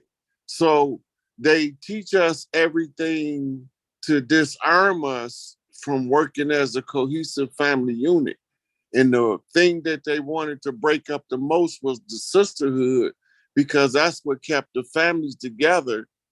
And it was certain rules that we had in the family that the women enforce. Like when two adults have a falling out, they don't involve their children in it. Mm-hmm, mm-hmm. Now people use their children as the punishment, never knowing they punishing their children for their irrational actions. You can't take people from the people they love because you end up making them resent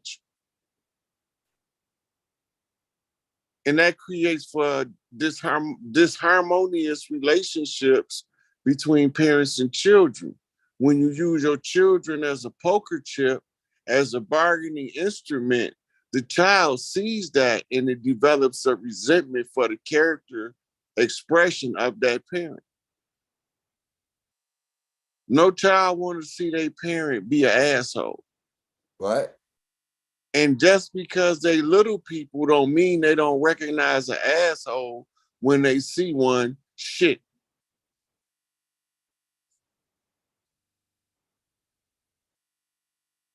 So that's how Big Mama kept us together, by keeping the sisterhood strong with her daughters and her nieces and shit. Everybody bring their kids over Big Mama house. Big Mama gonna keep the kids. Big Mama gonna, like when Big Mama cooks, she got a big ass cook. She gonna cook a big ass dinner. Everybody gonna be able to eat, and you gonna fall out from the ground eating until you pass out. Mm-hmm. You know what I'm saying? Big Mama house. Because you'll cook 100 pancakes, nigga. I'm talking about I used to eat them pancakes at Big Mama. Big Mama cook 25 grandkids pancakes off the same little black cast iron skillet. You know I'm talking about that skillet Big Mama got. It's that black. She be sitting there flipping like a motherfucker. Flipping flapjacks. Yeah. From scratch. And that pot, you can't put you can't wash it with no soap. You gotta leave that, it got that flavor in it, because she'd cooked there about 25 times on the 30. She'd cooked some fried chicken, all kind of shit up in that same little black pot. But you weren't supposed to put no soap in it. Big Mama tell you, don't wash that with no soap. Just Rinse it out. Yeah, rinse it out and scrape up the stuff that's stuck in there. Yeah. Yeah, and then you wipe it out, because once the pot seasoned, stuff don't stick to it. And they can cook with it at high heat. And the cast iron, what was good is the cast iron used to infuse your food with iron. Now we're using aluminum. You know what the byproduct of aluminum is, don't you? Go ahead. My wife was telling me about this. Go ahead. It produces it's called aluminum fluoride. Aluminum fluoride is a mind control agent proven to work in the MK Ultra mind control experiments. So they switched us off of the cast iron, which was good for the women, especially because when they operate on a menstrual cycle, they need more iron than normal. But when they take the iron, cast iron skillet, it was putting iron ions into the food. And the iron ions serve as the template for the body to absorb the energy of iron. Yeah, oxygen. Yeah, but the iron is for the women when they having, it's for their liver to process so that when they go through their cycle, they can keep enriching their blood. But when they have difficulties with their cycle and they go to the doctor and the doctor tell them their iron is low. Man, that's crazy, because my grandma and them and my mama and them, they just tell them that, and they be eating ice. They'll eat ice, and they'll eat like clay, like dirt. Red clay dirt. Yeah, red clay dirt. Clay dirt got iron ore in it. Oh, that's iron in its rawest form. That's why they used to have a craving for that. If you look over, they got a group of elephants that goes into a secret cave to get the mineral ores in order to enrich their diet and make them be more robust for the upcoming season. That's interesting right there. Mm-hmm. Yeah, I know it's 40-something, but it says 6-3 chat. Okay, yeah, hey, hit that like button. We got 600 people on this joint, man. Hit that like button. The brother Rod don't do it for no money, but if you want to show him some love, we drop this cash app in the links. Hit that bell, man. If you don't receive a notification from us, come back every day. Who this? If you want to say something, I see you dropped the super chat, but I don't see no comment. Let's see what else I got up here. Can you tell us what's going on in Houston with the Migos? I'm still looking into that. It's kind of hard for me to say, man, because it looked more accidental than intentional. But then some of the players around would do something like that. So it's a combination of things of being able to see it for what it is versus whether some shenanigans are at play, right? So when I see these incidents, I don't automatically believe it. I always look at it with a sense of skepticism and to look at the realism. See, there is people in the industry that just so happen to be this specific J group of people, and they are backed up by some alphabet groups called ADL and JDL, and they push agendas by intimidation of death as threat to people. And when we start realizing who it is, we say they look like us, but they ain't us. And that's why our elders kept telling us all skin folk ain't kinfolk. And that's why the people from Europe kept saying it was your own people that did it to you, right? But they ain't our people. They relatives, but that's about far as it go, because family treat each other like family, but relatives is just a motherfucker that you got blood ties to. If you don't have no dealings with them, they just relatives. But when you know them and you have a relationship with them, that's called family because you're building the bonds of family. That's why I tell all of the young chiefs that want to know how to get their status up in the family by meeting new people in the family you ain't never talked to before. You know they're related to you. You hear people mention their name in the family, but you never had a conversation. Call them, talk to them for 15, 20 minutes. Right? Don't be surprised they might call you back. Right? That's called building a relationship with a family member that you know you related to, but you never had a relationship with them. That's how you move your status up in the family. That's what make your family present you to the world so that the other chiefs can see if you still respectable to the same level that the family respects you. Because you move up the ranks, most loved, most respected. Once your family recognize you for who you is and they present you to the world. And other people of similar status, you be moving up the ranks by most loved, most respected everywhere you go. That's what make Yeezy doing such a bold move. Mm-hmm. Because once we realize that he's right and we pull back resources from the system, and then they can show us that this motherfucker is over. But the people still believe in the system. They're still walking around knowing something is wrong, but refusing to investigate to discover exactly what the problem is and to even determine if they might have a solution. They don't even want to attempt to offer a solution. Right? So then they want the problem to just go away. No problem is just going to go away.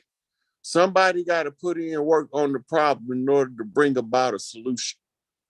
It's not going to happen no other way.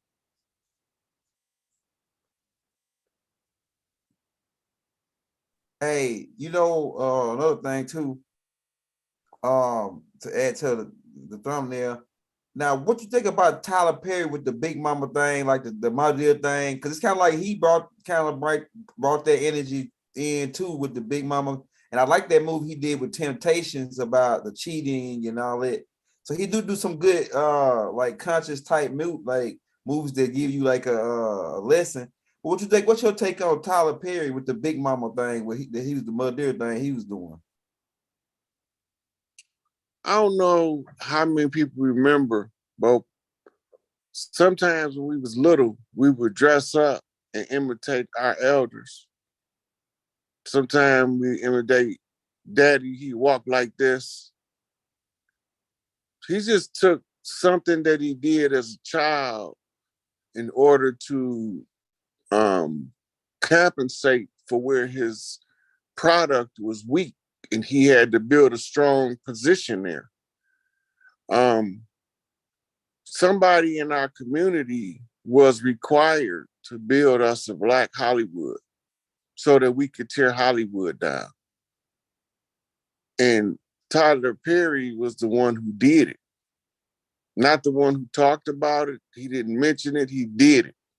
Now that he's done it, he got a Black Hollywood down in Atlanta. Yeah, he bought his own airport, turned it to a studio. Right. And if you listen to his backstory, part of the reason he done it is because when he was trying to get his plays sponsored, they blackballed him at every door. They shut every door in his face. So he ended up having to use his own resource and improvise everywhere he can in order to make the program work. Right? Some of the people was only working for travel fare. Right? But they stuck with Tyler Perry from thick and thin. Right. Now they big. Right. So he did what we needed him to do for our people. He showed us that we don't need them motherfuckers, so now we can close they shit up on our land and use our own shit. His product is more relevant to our culture than the product that Hollywood gives us. Facts. That's facts. Right? So we can burn Hollywood, burn. I smell a riot going on. First you hear, then you're gone. I check out a movie, but it take a Tyler Perry to move me. So it's time for us to put down everything that these motherfuckers was using to weaponize against us and taking control of our own community. I don't know what was going to take for the parents to realize that they need to pull their children out of the auction block of slavery called schools. The educational system is fundamentally flawed, and it's a perfect breeding ground for motherfucking human trafficking. They've been using it the whole time for human trafficking. They're not using it to educate your child. Your child get an education because he had a desire to learn, not because they was teaching anything.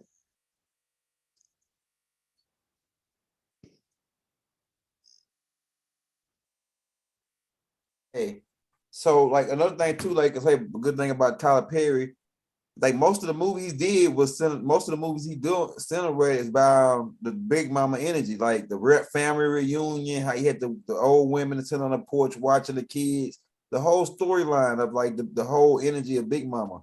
To me, Tyler Perry's bringing that back. Did you see the speech Sister Tyson gave at the end of the movie? The reunion one, right? I watched all of them. Yeah. So I remember the one they were sitting on the porch, right? Yeah. Yeah. I remember that. Man, I had motherfucking damn near caught the Holy Ghost. Man, I'm telling you. I was almost flopping like a fish. Yeah, because look, I said, damn, this big look. I didn't know what to call it then, Rod, but the energy, the Big Mama, when you brought it back and said what it was. I didn't know what to call it then, but Tyler Perry was imitating it right then. I couldn't say what it was, but he was bringing it back then. He was bringing that, and you know what? On one tape, I was doing a tape with the 15 Elder. He said that him and his homeboys was out at a park getting high, and he said that when the old lady walked up, the old Big Mama walked up, they all threw their shit down on the ground, you know what I'm saying, this and it, right? Back in the day. He said that's how they used to do it back in the day. When Big Mama rolled up, we held it down, you know. Big Mama knew what it was doing, we ain't do it in front of them. And then he said he was out there hanging with some new young cats, and Big Mama walked up, and them niggas just kept smoking and doing, kept on. He was looking at them all sideways, wasn't he? Because it's called respect for your elders. Listen, the young people now, the system wanted to cause a wedge between the elderly and the youth. The youth is supposed to exploit life based off the wisdom they receive from the elders, right? That's why the elders of the family ain't supposed to be in nursing homes. They supposed to be at Big Mama house. Big Mama had the nieces take care of the ones that can't take care of themselves. She got a whole group of girls there learning how to be nurses and doulas that take care of them. And that's part of their training. That's why the people doing it for money now, that's why the elderly being mistreated. But we always understood that the better we treat the elders, the more wisdom spills from their mouth while we tend to their needs. And that's how we pass it on. Each one teach one, we all gonna reach some.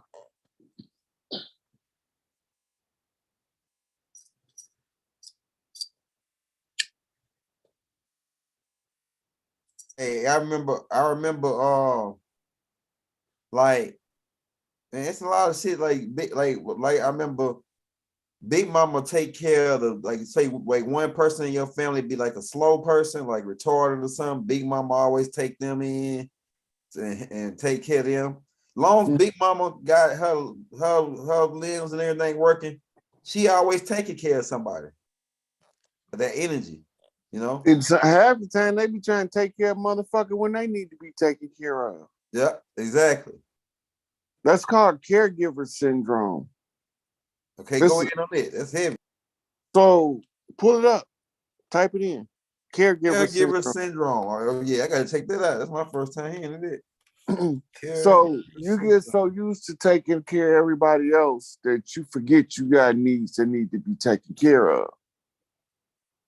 That's why everybody is so protective of Big Mama, because she put so much of herself into her children and grandchildren and great grandchildren, and sometimes even they fourth and fifth grades, until somebody has to protect her well-being because she's not in the condition to protect her own. Read what it say out. It says, what is caregiver stress syndrome? Caregiver stress syndrome is a condition characterized by physical, mental, and emotional exhaustion. It typically results from a person neglecting their own physical and emotional health because they are focused on caring for others' illness and injuries and disables loved ones. Damn, I didn't even know that exists.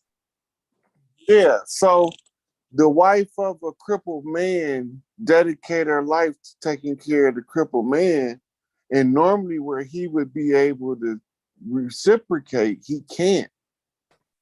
But she's not looking for that because she's in the mode of giving and never knowing that you have to restore your resources before you drain yourself.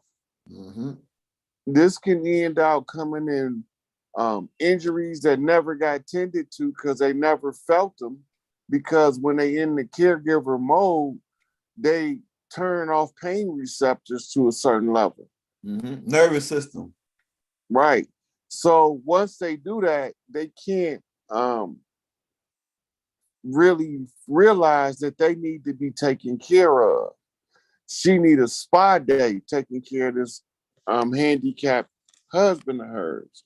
She need a walk in the park, coffee on the beach, or some shit like that to unwind. She needs somebody she can talk to about the stresses of being a caregiver, so she can vex the energy and give it an outlet so that it can turn around on the manifestation side as opposed to becoming a physical ailment on the psychosomatic expression of the repression of the needs of the individual.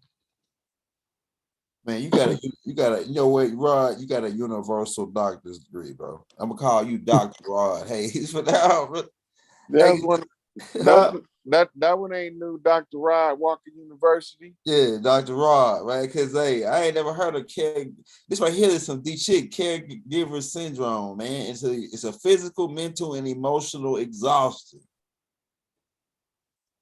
I mean, that means so they so busy on making sure my big mom was like that. She was so busy making sure my granddaddy was, even though she was messed up, she could still was cooking, cleaning, doing his clothes, making sure he got his diabetes shot, then raising her grandkids at the same time.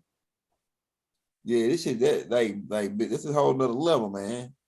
So what ended up happening is the aunties, which is normally her daughters and her nieces, that her favorite nieces, she their favorite auntie, they normally take her places to get her away, and they leave other of the sisters there to tend to her functions while she gone, and they work as a team so she can get some stress relief.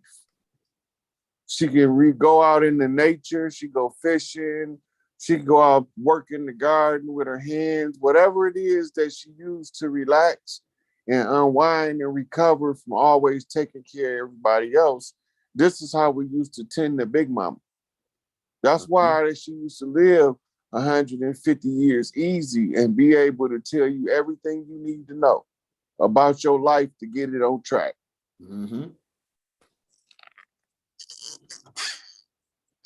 They say practice make perfect, right? That's right. And then this is another thing too, man. This is what I still ain't figured out. And I know the money frequency changed, meaning like $5 now ain't like $5 in the 1950s 60s, you know, like with Big Mamas. Yeah, Like, remember we used to take a quarter and go to the penny store and come back with a whole bag of candy, for groceries, cookies, motherfucking boxes of knee highs, sugar daddies for a quarter. Now big ass honey buns. you can't even get a candy bar for $100. That's what I'm telling you. So even though the money system was different back then, Big Mama still can stretch a lot of money to feed a lot of take care of a lot of people. Like say, well, go ahead. Well, a lot of people pay duty to Big Mama. Okay. They pay honors to her out of respect. And Big Mama could use the money because she was taking care of orphans, widows, abused women, victims of crimes that needed somewhere to go to recover. They go to Big Mama house. It was always a safe haven everywhere you went. That's right. That's why people always pay honors to the Big Mamas that did the work. Like my Big Mama used to travel from all the way in Louisiana to farms, checking on every farm, all the way up into Minnesota and Wisconsin, checking on her properties that she had. And she had my mama and my pops checking on her properties here in Michigan. She had properties in Indiana, Ohio, all the way through here. Big ass farms, dairy farms, cattle farms, big ass pig farms, chicken farms, vegetable farms. She had all of them. So when I look back, when I use my life as the template, I remember the culture. I could put it together faster that way. That's right. Big Mama always had money because people always gave her offerings, free will offerings, because they knew the work she was doing. It was a balance in nature. It was a blessing to you to give to Big Mama. That's how she was able to feed. Give it to the preacher. Give it to the Reverend to Big Mama. Big Mama feeds 72 people. That's right. Every motherfucking day of the week. And then on the weekend, she might feed a couple hundred a day. That's right.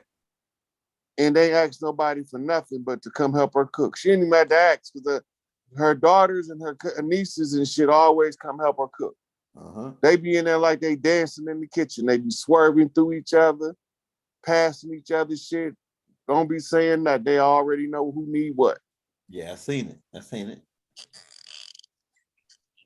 So soul food, the guy, whoever came out with soul food, they was out like that, like they was trying to tell us like this energy has been here and it's always been here since the beginning of time, but they've been trying. We've been somebody behind the scenes in Hollywood was trying to tell us through Tyler Perry, whether it was through the Big Mama soul food tape, the soul food tape when Big Mama was hiding the money in the TV, and in the uncle room they had a crazy uncle.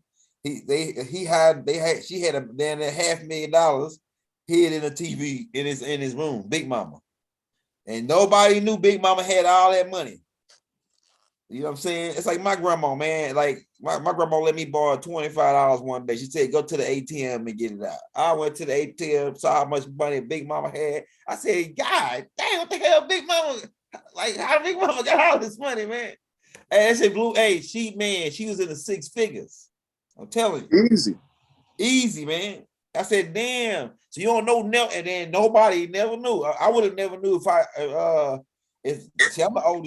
her oldest grandson, so that's why she do everything. My Big Mama do it whatever I tell her. Like if I ask her for anything, it don't matter what it is. She got it. Look at this cover you got up. Red Lodge, Mama's gun. Oshun dress is empty, and there's a wig. Damn, that's deep. Hey, run it again, Rod, man. God damn, bro. Okay. See the purse? Yeah. Now you look up Mama's gun. Yeah. Pointing at Oshun's dress is empty. Where's Oshun? You see the wig? Yeah. Oshun gone. You see her son, right? Yeah.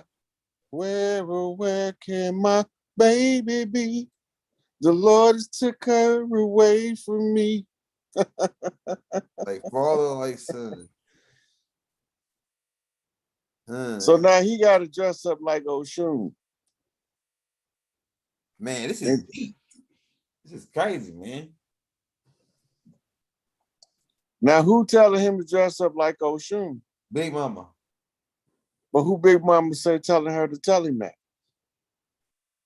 That's interesting. Who she working for? Look at her badge. The alphabet boys. The alphabet boys. The F motherfucking B motherfucking I. That's motherfucking COINTELPRO. Man, this shit is deep, man. This is like this picture, like they ain't, you gotta think about it, Rod. Like the people that's listening, not you, Rod, because you calling it like you see it. But the people that's listening, why would they be holding? Why would he be taking a picture like this, holding the dress? Why would they do it like this? It's always some hidden shit and then this shit. They don't never do nothing for no reason up in Hollywood because we dealing with the like Rod say, we in a conjure war. So everybody doing some kind of conjure, you got to be able to catch this shit. So Rod just called it out right there. I'm just thinking it's a picture. But now that Rod say something, why the fuck is that nigga hanging just a regular dress right? Why is he holding that wig like that? Why is he holding the gun like that? This shit is crazy, man. Look, Big Mama wearing a red dress. That's the Red Lodge. Yeah. Big Mama house is black and gold. Yeah. Okay. So she looking for an heir. Where's her daughter, Oshun? Right? Yeah. Now remember, they came in 32 degrees Scottish Rite. That's the Red Lodge. Yeah. They came in according to Noble Drew Ali hostile off the left bump. Yeah. Right? And Big Mama holding the hanger with her left hand. Yeah, that's right. But she's making a hand sign, flip the P. Because in the middle of that is a P that she's holding up. Yeah, I'm watching. Right? Flip the P being flip the princess, the Oshun. Right? Yeah. But the P flips into a 9, the 9 flips into 6, and the 69 is on the balance off the flip. Yeah. On the top and the bottom. As above, so below. Or as they say, like father, like son. Big Mama say, make your son do what you do. And that'll protect them from the niggas that I had to sneak into the Red Lodge. The niggas that's over the Red Lodge is the niggas that work for the Red Lodge is the COINTELPRO, the boys. Yep. They the ones chartered those alphabet agencies. Man, this shit might be deeper than what we think. Like the shit you be kicking, Rod. Like this shit, like, cause I know it's a conjure war. I know that this casting, when you're talking about Hollywood is what they used to make ones out of. Casting is like casting a spell. They call that when they put the cast together. So it's all we already know that they doing alchemy. They flipping shit up in this thing. But you just cracked heads with that, bro. Because I just thought this was just a fucking picture and this nigga putting this thing on. But it's always something deeper because the conjures gotta be going. They can't do none of this shit without having a conjure in it. It gotta be a conjure in everything that they do in this shit when they put it out like this. So Mama's gun is Mama's son, her right hand man. Okay. What hand she holding the gun in? The right hand. And how you holding it? And the Son of Righteous came forth and proceeded from the right hand of God, right? Uh-huh. Mama's gun is Mama's son. Mama's guns, Mama. It's the return of the ancient ones. Got him. Got him. This is heavy. This is heavy. All right, hey, we got about really already over the time, but I think we'll take a couple more questions and we'll probably get up out of here because we already at 2 hour mark. Hey, bro, hey man, every time bro, it's hard to get off with you, man. Every time I get on with you, it's always a journey, man. It's always like it's always, man, what are you gonna say next? What are you gonna say next? You know what I'm saying? And like when I want like you gonna say something like, and then the way you word your shit, it's like the way you word it, you know what I'm saying? It's like it's high level, like you use big ass high level words, and I like the way you do it. Okay, it says Swamp Child. What's Mexico connection to Babylon? You got anything on that, Rod?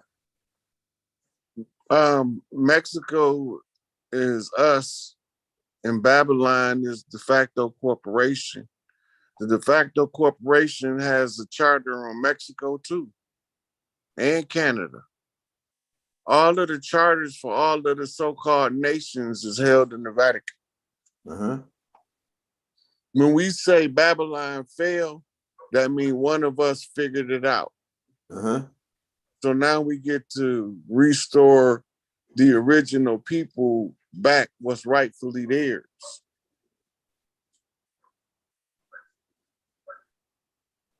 This shit.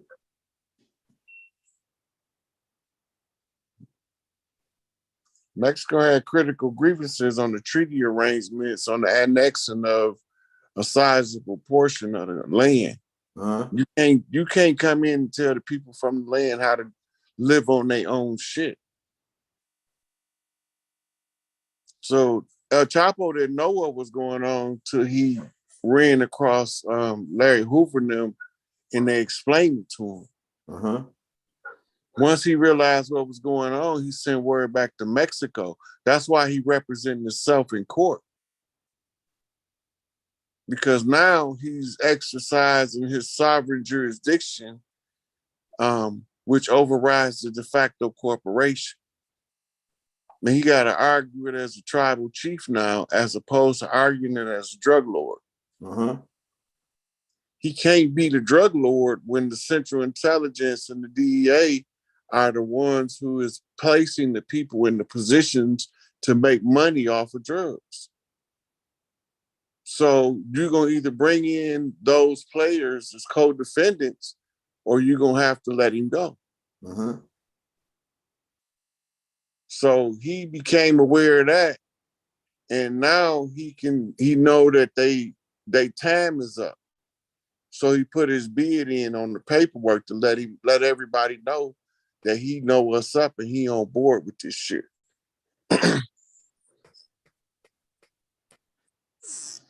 Hey, yeah, we got about, man, we're gonna take one more question. Or do you got anything you want to say to the people that like recent upgrades, announcements, or anything that you see that they might need to be looking into? Because people still asking me, do we got to still do this paperwork, like about the moral paperwork, right? Like go only if you're a damn fool. Okay, go ahead. That's it. That's all I had to say. Only if you're a fool, right? Only if you're a damn fool. A slave catcher. Mic on that. You dropped the mic on that one. Okay. Yeah, you missed a lot, man. You just like coming in, Chief Smoke, man. We already blown niggas cap off already. Niggas cap with already exploded to the niggas to the moon already. You know what I'm saying? We always explode niggas cap by this time. It's already been 2 hours in. It says, I heard that California was an island of a woman black in this day. Yeah, I think Marcus, you referring to Khalifa. Do you know anything about Khalifa? I don't know much about. So you know the Disney castle you see, right? Yeah, the Disneyland. Right. The original castle used to be where Alcatraz at. Yeah. That's the island that she ruled the land of California from. They turned her castle into a prison and made it infamous. First, they turned it into a military outpost. And yeah, Fort. Yeah, Fort. They call them forts. yeah, I think that's Aaliyah. Aaliyah was Queen Califia. Like say she was a reincarnation of Khalifa coming back again. They that's why they All probably of them, all of the famous, most famous, notorious, legendary people from our history that was real have reincarnated in this life. I believe that. Everybody wanted to be here at the close of the age for their contributions to be seen. That's deep, bro. They just want to be sure that it wasn't in vain. What Marty say? Don't wait in vain for my love, right? Right? Yeah, that's right. I don't want to wait in vain for your love. I love Bob Marley, bro. I don't want to wait in vain for your love. So what is he telling you? They don't want it to be in vain. They wanted to come back and see the grand finale. Mm-hmm. So they all came back and somebody wanted them all to die. Damn, bro. That shit is crazy. So like Whitney, like you know how Whitney had to be somebody like those people that come back with those powerful voices like that. You know what I'm saying? Yeah, we called them songbirds back in times gone by. Songbirds, those were, or they call them angels too. The ones that sing. Remember, they said Lucifer had the most beautiful voice in the heavens. Yeah, that's right. That's right. So he was the leader of God's personal choir. That had to be Sam Cooke. Hey, this is the last question before we get out of here, Rod. I know you're a busy guy, and we already over 12 minutes. But I'm gonna ask just to go with the thumbnail. I'm gonna make the connections between these two pictures. This picture right here, these dirty Moors, and this picture of Larry Hoover. Now, what is Larry Hoover? What is the dirty Moors connection to Larry Hoover? Like, why did they come out to Larry Hoover, dirty Moors? What was he so why was he so much a threat to them where they had to put him in influence just like Baba? Larry was most loved, most respected. Okay. And he had influence in all of the others similarly situated. They all had the same level of love and respect for Larry. When he was a teenager, he fell up under the umbrella of COINTEL operations to stop the rise of any potential Messiah, which means the anointed one, which means any one of the chiefs, because all of the chiefs had to be anointed by a big mama. But they was trying to stop the rise of any potential Messiah who could incite the masses. Right? So while they was trying to take over and execute the garden plot, they didn't want nobody to come in and pull up their weeds. Right? So when Larry was young, he was put on the list because he was influential with the guys from his neighborhood. That's what they needed to. So you got two options if you're influential. You're either gonna work with us or we're gonna take you out the picture. Right. If you don't sell out, we're gonna neutralize you. That's the term they use. The main means of neutralization is murder and incarceration. In Larry's case, it was easier for them to hold him in prison than it was for them to kill him because of who he was and the rules of the game they play. They can't outright kill him. He have to do something in order for them to kill him.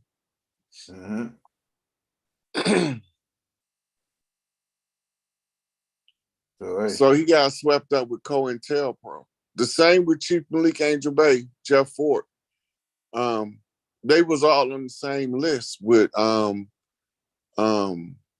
Fred Hampton. Mark Clark was out of I think Ohio or somewhere. He was from a different branch. But he had came to meet with Chairman Fred, and that's when the police decided to murder them niggas that night. Damn, bro. Right? So they tried to use different people, names and letters, writing to different leaders in different organizations.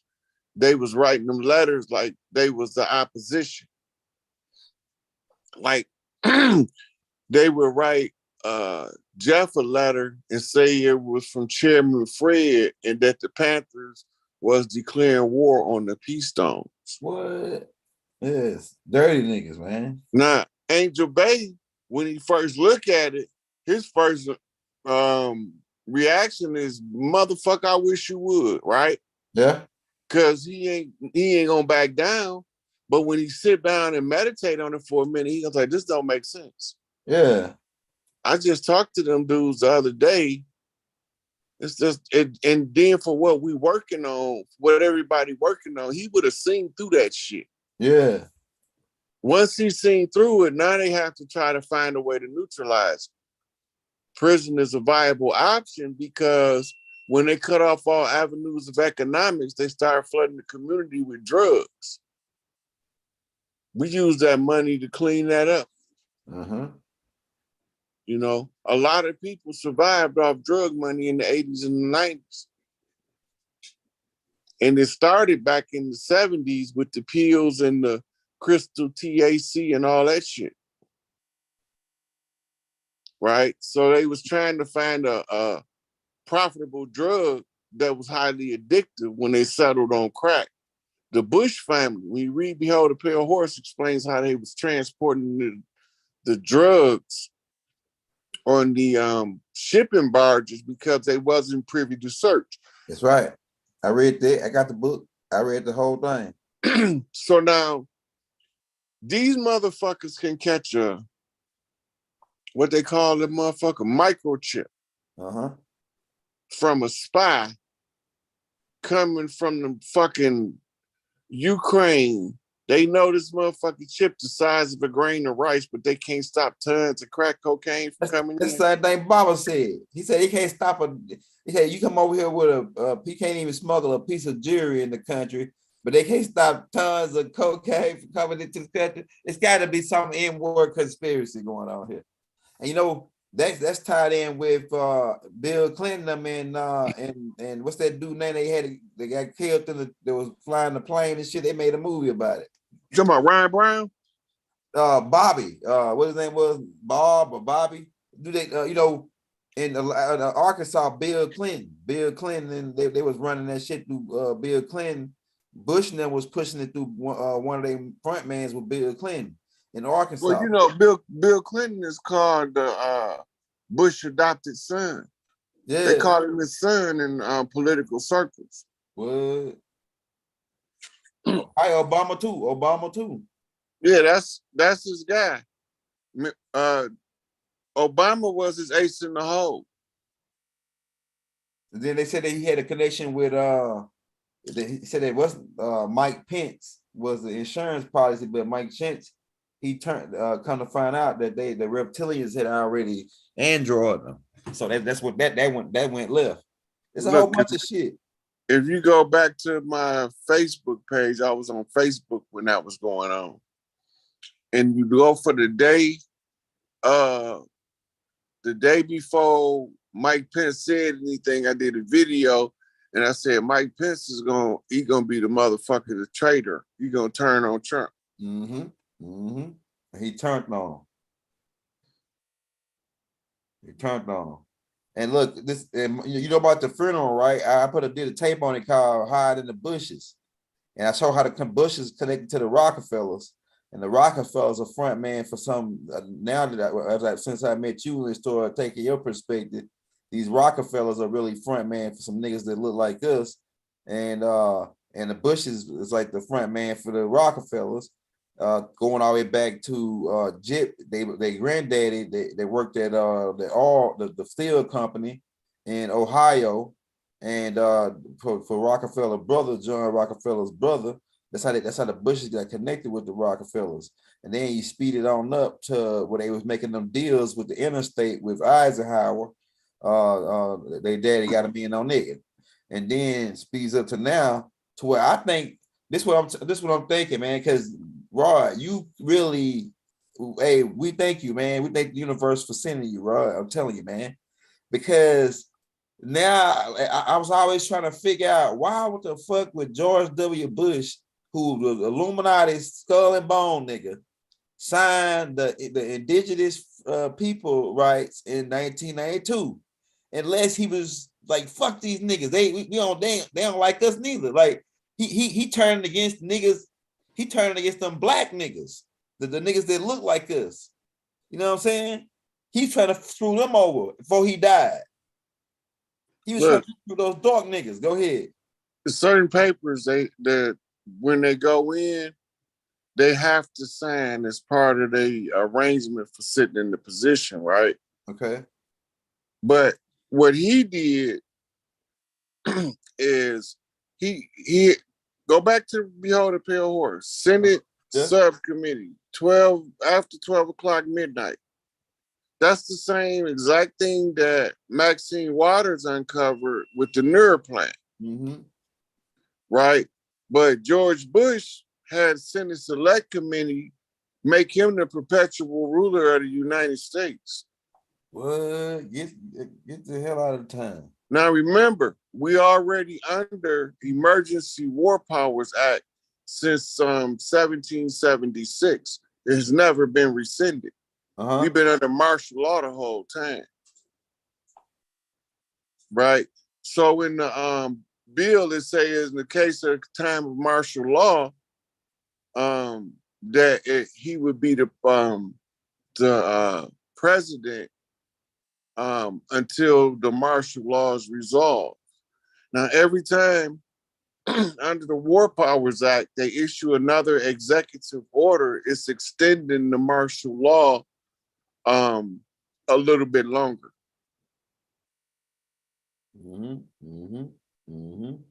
So he was trying to take over.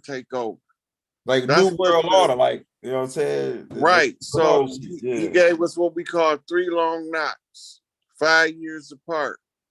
91 World Trade Center, 95 the Federal Building, 2000 the World Trade Center. Yeah. Go ahead. And all that shit was coded masonically to give us notice that he finna move for power. The contract ended in 99. They had an extension. They kept getting extensions every time they elected a new president because nobody was claiming the estate. That's right. So when it expired on July the 4th, we got 7 days to respond. On July the 6th, I claimed the estate. That's right. Let's do this. You know what I'm saying? Right. So it's all in the public domain on the record, time-stamped and dated. So right from now, they just really going through the motions, making making all the public and the citizens think that it's really government and it's still under control because they don't want them to panic. If this type of shit you get saying went public and like real publicly, they think that people like, whoa, what?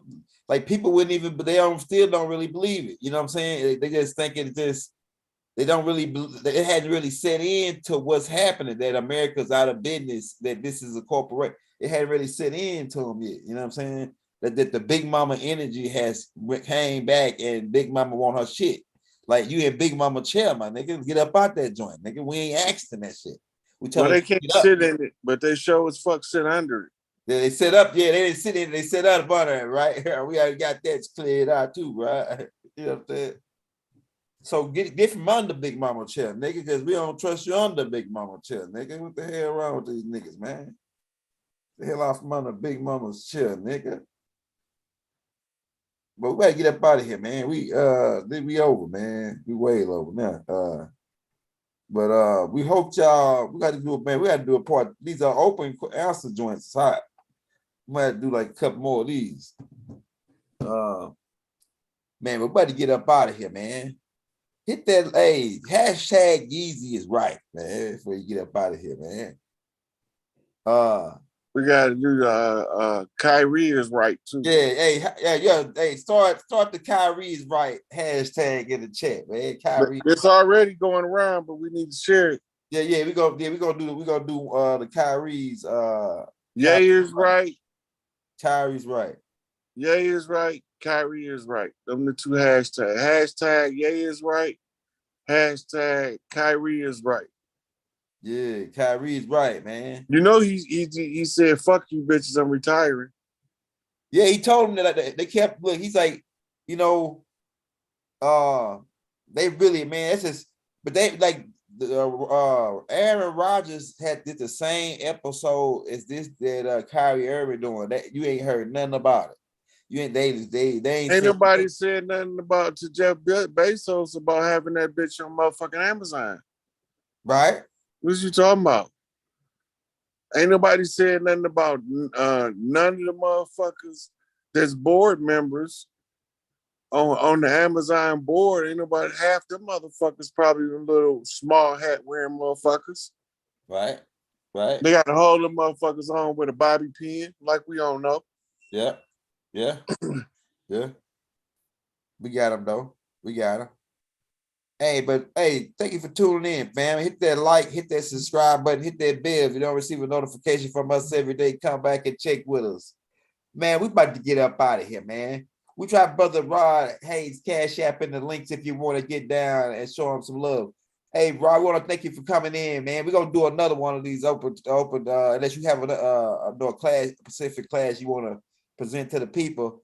These open Vortex question and answer joints is lit, man. Everybody get up out of here, man. Hotel, peace, shalom. You know what I'm saying? Divine love, a shug throughout the violence universe to all.